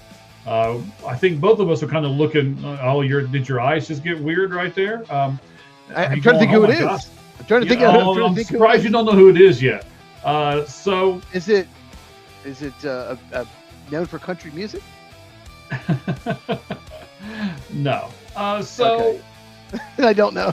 they've got McDaniel now over there in San Diego, and I do think he'll be improved this upcoming season. But I do not, and I have not seen anything from this guy that gets me higher than 10 for him. He can be an elite quarterback, but he's just never shown it. And he's often injured. And, I know Cheese is going to say, he doesn't have a line, Mike. He doesn't have a line. He's running for his life. Okay.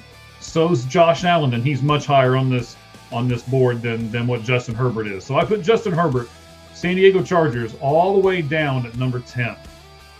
More on him much later. Mike. Okay. All right, I'll talk about it when we get there. All right. Yeah. My number 10 is Daniel Jones of the Indianapolis Colts. I know he had a good year, at least started good. Started falling apart, though. Started falling apart right before he got hurt. There were people talking about him being MVP, and I'm like, he has so many weapons in the Colts probably have the best offense in the league. The 10 people that aren't the quarterback. That's how good their offense is. So I think people give him a little too much credit. I still made him number 10. He's, still was having a good year, but I just couldn't put him higher than 10. Just like you said, you couldn't put yours higher than 10. Yeah, Daniel Jones, Colts. All right, well, Daniel Jones is not on this list for me. Okay. So I couldn't put him even in the top 10. Okay. This guy, I believe in him. I really, really do. I like him. He's an Ohio State Buckeye. I really want to see him do well. But in all fairness, he has regressed the last 2 seasons. So I can't do anything but put him down towards the bottom of this. CJ Stroud, 16 games, a 62.5% percentage. 3,503 passing yards, pretty good. 7 yards per attempt, 21 touchdowns, 13 interceptions, and this year only 220 rushing yards and only 1 rushing touchdown and 7 fumbles. He has regressed, and I hate to do this to him, but I had to be fair to everybody else. CJ Stroud for me is number 9. It looks so bad in the playoffs. He's gotten worse each year. He went from being like one of the most amazing rookie seasons ever, and I had him. He would have been 11, but I didn't have him on my top 10. And I would have had him as a top 10 quarterback in the NFL last 2 years. I would have. Yes. And I don't know if he's top 20. If I did a top 20 list right now, I didn't have him, so I get it. My number 9 is probably most people have him higher, but he had about a 6-7 game stretch in 2023. He looked great. Okay. Former #1 overall pick. Okay. And then he had a stretch this year where he looked great and then made some mistakes in the playoffs. And that's Trevor Lawrence, the Jaguars. I just can't buy him yet. He's had stretches. When they got Jacoby Myers, it really helped. Parker Washington stepped up. I just want to see it for a whole season. We've never seen him play a great season from week 1 to week 17. So I need to see that before I put him any higher. Trevor Lawrence, number 9 of the Jaguars.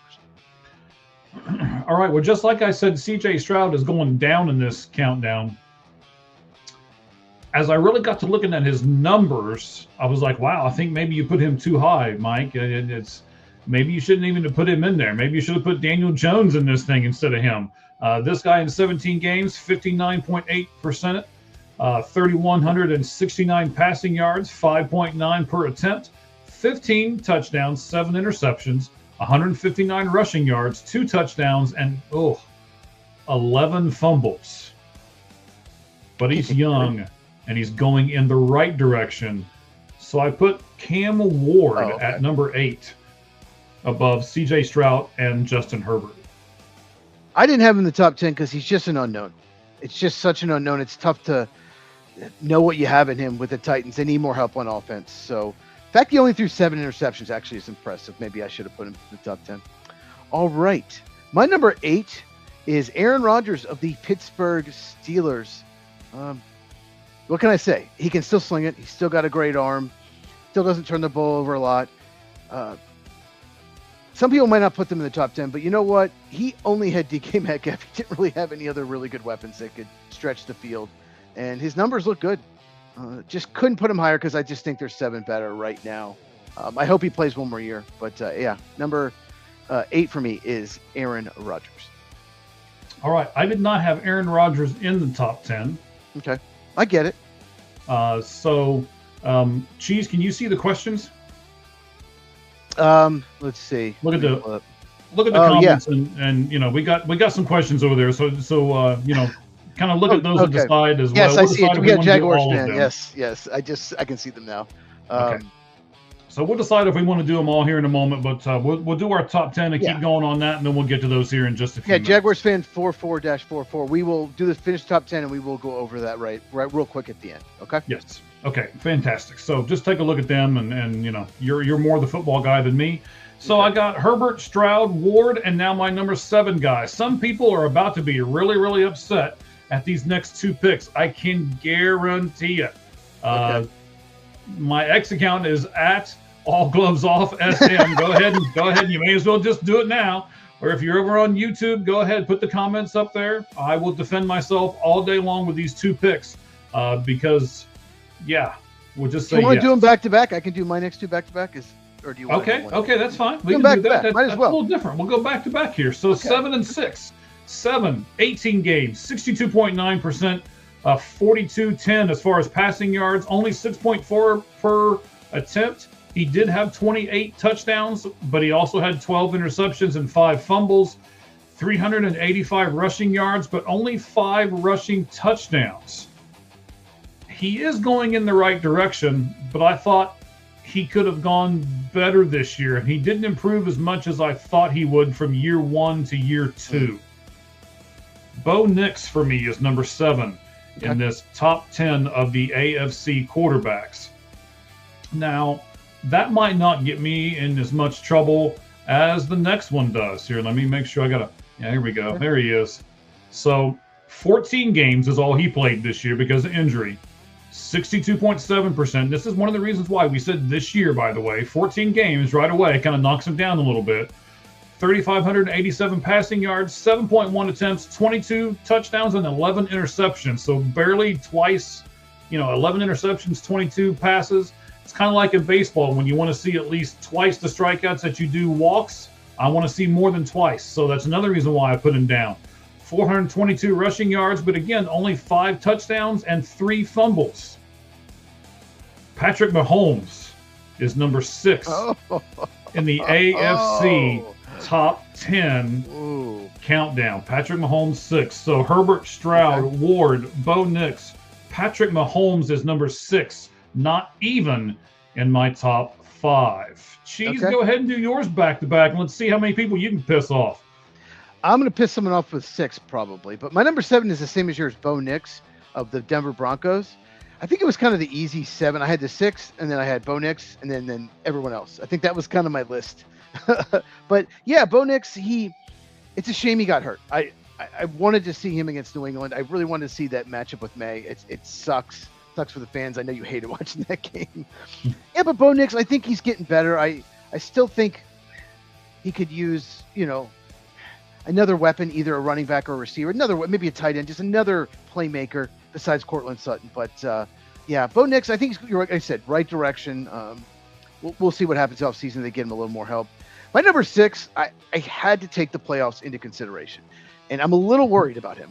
And that's Drake May of the New England Patriots. He was second in the MVP, almost won it, and I have him as the 6th best in the AFC. But when pressure got to him, he just really struggled. He played the easiest schedule in the NFL, won 14 games, but then when he went against 4 of the best 5 defenses, that's the teams he played in the postseason, he didn't play well in any of the games.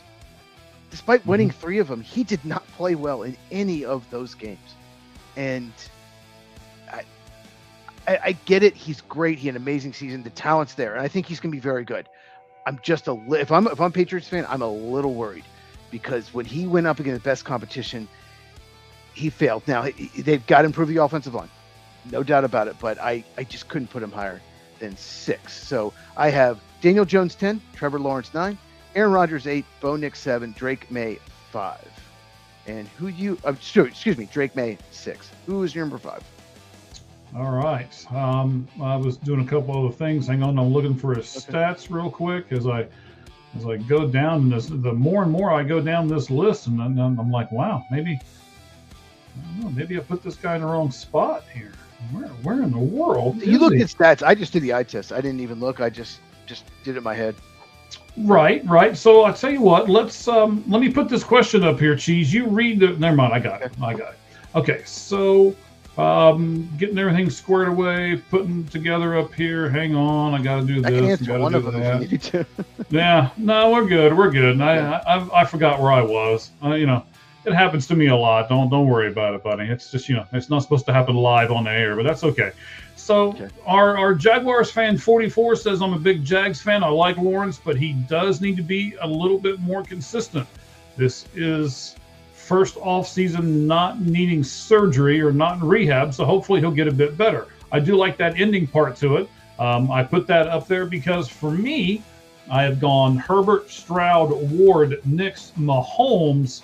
I put Trevor Lawrence as the number 5 quarterback. Wow. 18 games. Yeah, 18 games, 60.8%. Here's one of the reasons why. 4,214 passing yards and over 7 yards per attempt. He threw 32 touchdown passes and only 14 interceptions. That's a big number there. And he gave you almost 400 rushing yards, which is 390. So, not only did he do that, but he rushed at the right times, obviously, because he has the most rushing touchdowns of any quarterback on this list. 9 rushing touchdowns for Trevor Lawrence as well. So over 4,200 passing yards, over 30 TDs, and a ton of rushing yards and 9 rushing touchdowns. So because of all of those things, I put Trevor Lawrence at number 5. Here's the thing, though. One thing about Trevor Lawrence that's always kind of annoyed me is it seems like he puts his receivers in harm's way. They take hits they shouldn't. Especially over the middle. Yeah, it just seems like there's a way to do it. Like Peyton Manning never did that. Like he didn't. His receivers he would throw balls and make sure receivers didn't take those big hits. So I think he just needs to improve on that. My number 5, you already mentioned him. I'm going to offend this guy all day long. We totally disagree on him. Is Justin Herbert of the Los Angeles Chargers. I don't think you could possibly have a worse offensive line than what Justin Herbert had this year. He has 2 very good tackles. They both got hurt, and the interior was dog shit. So you have a weakness at all 5 spots. He was running for his life.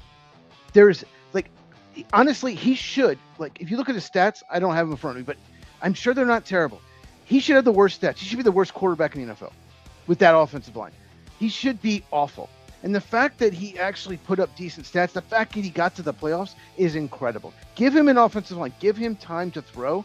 I'm telling you, this dude is going to be one of the best quarterbacks in the NFL. It is unknown because he's never had a good O-line, but I really like Justin Herbert, and I put him number 5. Okay, so let me help you. He's in year 6, all right, with the Chargers. This year, Justin Herbert, 17 games, 66.1% of completions. He only had 38.86 passing yards, so didn't get to that 4,000 plateau. 7.2 yards an attempt. Only had 26 passes, 13 interceptions. He did have 555 rushing yards, but he's running for his life. So, well, he's very good at scrambling. He is very good. He is good at scrambling. But with that 555, he only had 2 touchdowns, and he also had 9 fumbles.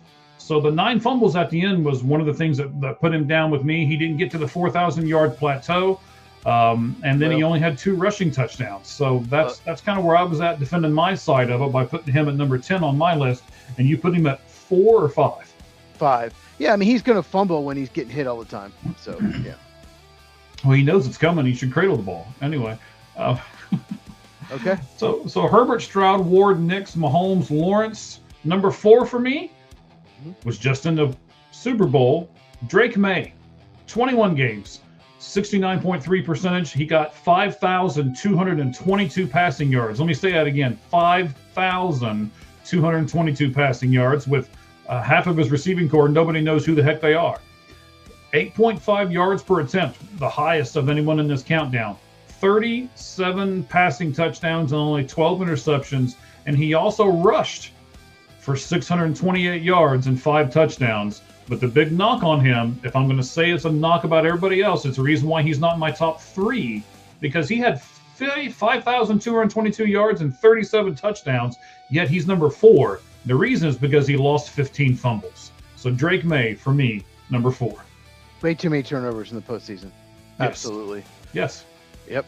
Okay, my number 4, you mentioned him already, is Patrick Mahomes of the Chiefs.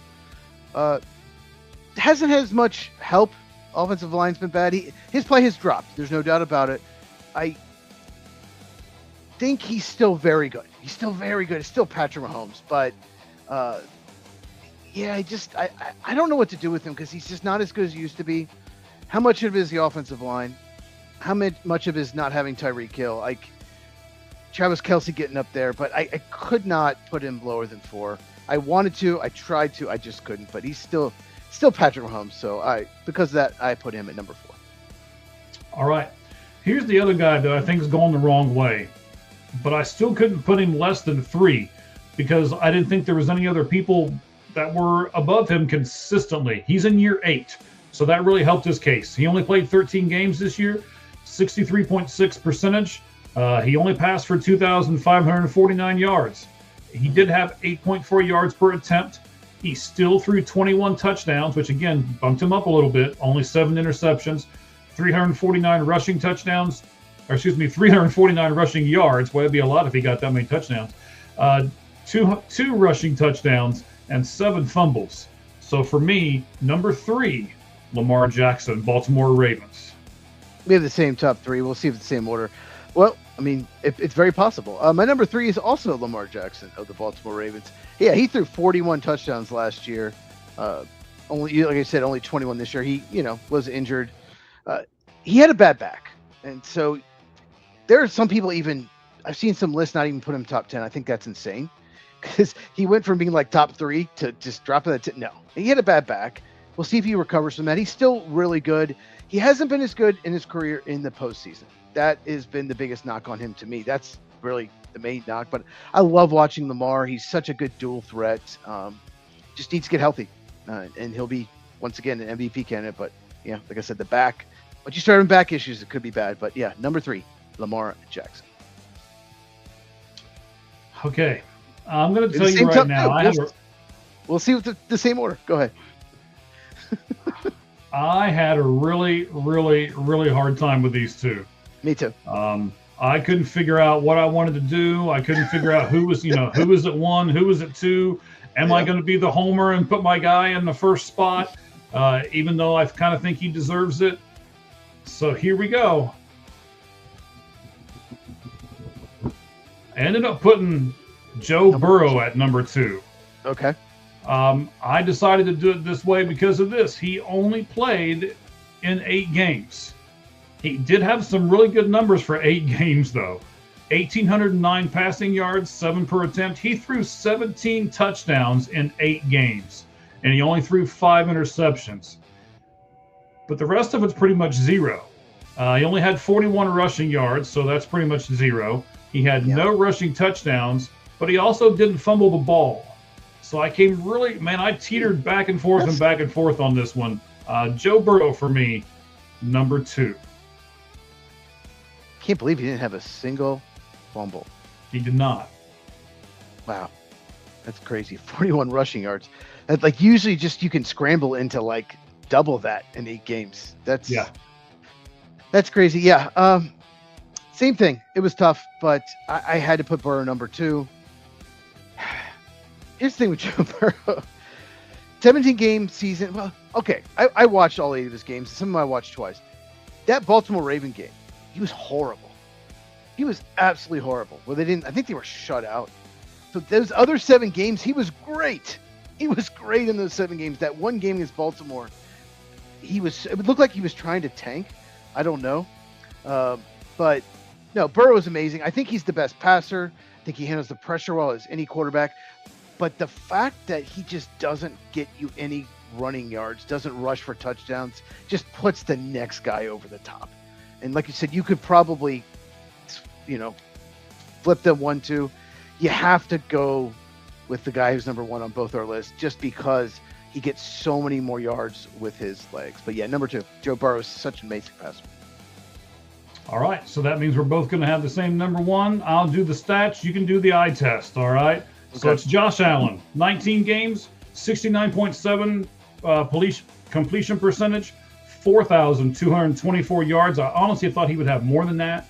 7.9 yards per attempt, 29 touchdowns with only 12 interceptions. And here's what made him number 1 for me. This is what did it. 678 rushing yards and 16 rushing touchdowns. Crazy, right? He did have 10 fumbles, but 678 and 16 put him over the top for me and put him right at number 1. So give us your eye test on Josh Allen, Cheese. Yeah, well, my number 10 was Daniel Jones of the Colts. Number 9, Trevor Lawrence of the Jaguars. 8, Aaron Rodgers, Steelers. 7, Bo Nix, Broncos. 6, Drake May, Patriots. 5, Justin Herbert, Chargers. 4, Patrick Mahomes of the Chiefs. Lamar Jackson is number 3 of the Ravens. Number 2, Joe Burrow, Bengals. Josh Allen, number 1. Like I said, the ability, the dual threat that he gives you. The fact that he's hard to bring down. And he actually wasn't as good this year as the previous year where he won the MVP. He took more sacks. He had more fumbles. I think he held the ball too long. But here's why. His receiving core sucks. It absolutely sucks.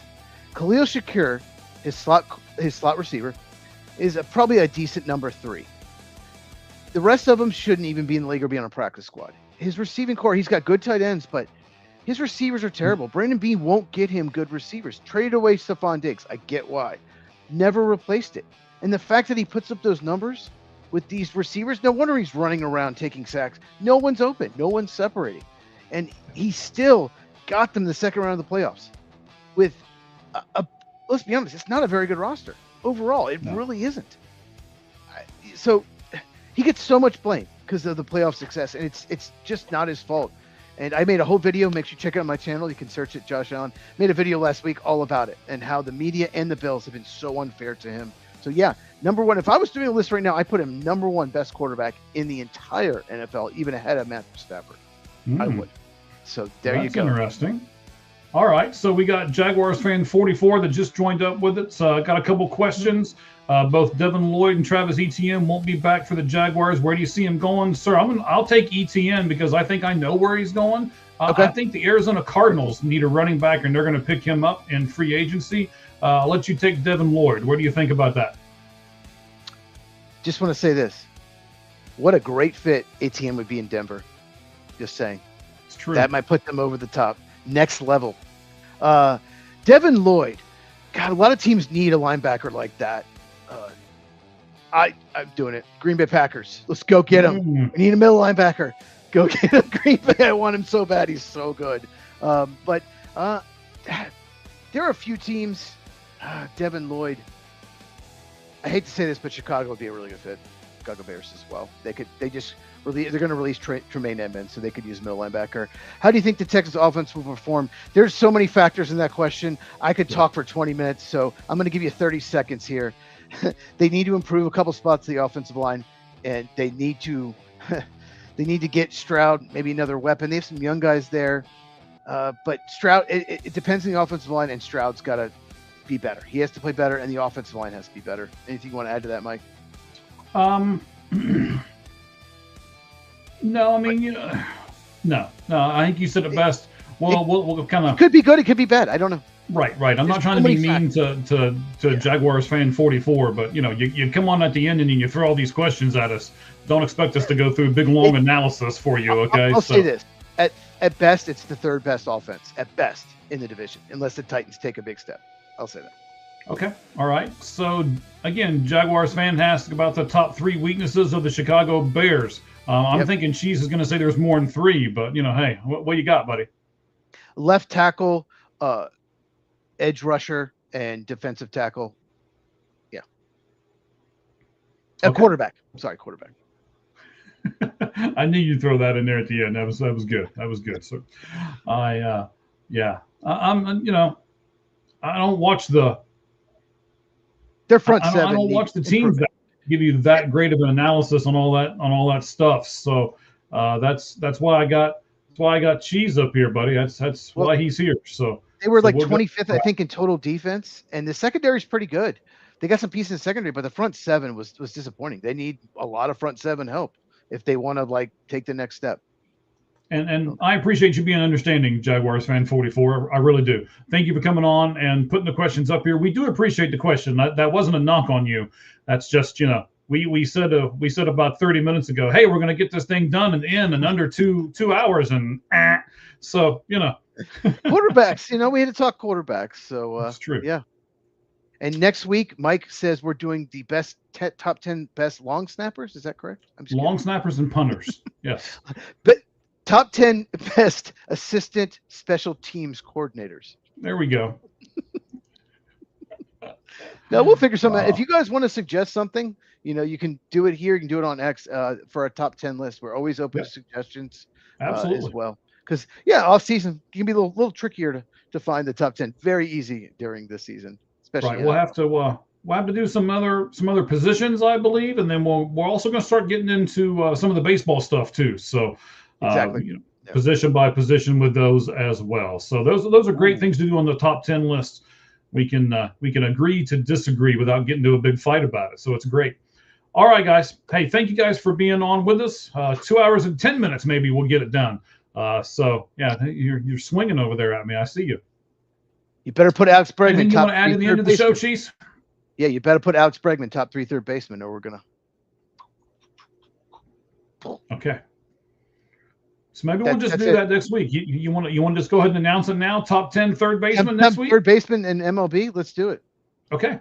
Our list will be so different. They will. Top 10 third baseman. And I can't wait to do it because I'm thinking already that there's probably going to be a couple on my list. And cheers to you, sir. There's probably going to be a couple on my list that won't be on yours. So, yeah. Excellent. Top 10 third baseman in Major League Baseball next week, right here on the Lights Out Sports podcast. Is Eugenio Suarez, is he a third baseman now? Eugenio Suarez is a third baseman, yes. He still is. Okay. All right. Well, then, that's good to know. Okay. Excellent. Okay. All right, buddy. Thank you all very much. And again, to our fans, thank you guys very much. Go see Football with Cheese over on YouTube. You can get him on X as well. And I'll just let you do it. What are your spots, buddy? Yeah, at Football with Cheese. Cheese is CHEEZ, like you see on the screen. And my X account is Football Cheese without the with. They don't let you have that long a handle, so it's just Football Cheese. So make sure you follow me, and I'll follow you back. Just make sure. If I don't get notifications half the time. I don't know why. Just DM me, let me know, and then YouTube. Make sure you subscribe. Football with Cheese. And I have a video coming tomorrow about the Packers special teams coach stepping down. Thank God. And I have a video Thursday about what I call the Seahawks effect, what the Seahawks did right, and why all these teams in the draft and free agency are going to try to emulate the Seahawks because they just won the Super Bowl. All right. So I'm going to make a few videos this week as well, and seeing the whole field. Be 3 baseball related videos. I know one of them will be on Alex Vesia with the Los Angeles Dodgers and what he had to go through. This one will be a hard one for me to do because we almost lost our daughter along 30 some years ago as well, and kind of the same thing, but she's still with us. So I got lucky, and Alex and his wife didn't. So I'll make it a little personal, but I'll also talk about him and the Dodgers and what all happened there, and what you guys should do as fans, and how you can support him and all the other players that have tragedy strike them. I mean, they might be multimillionaires, but tragedy can still humble you in the deepest of ways. So we'll talk about that sometime this week on Seeing the Whole Field. All right, Cheese, once again, thank you guys very much. Appreciate it. Thank you, fans, for staying with us, whether you're on X, whether you're on Twitch, whether you're with us on YouTube or Facebook. You can also catch us on audio-only platforms let's see, what are those? Apple and Spotify. There we go. That's what they're called. There you go.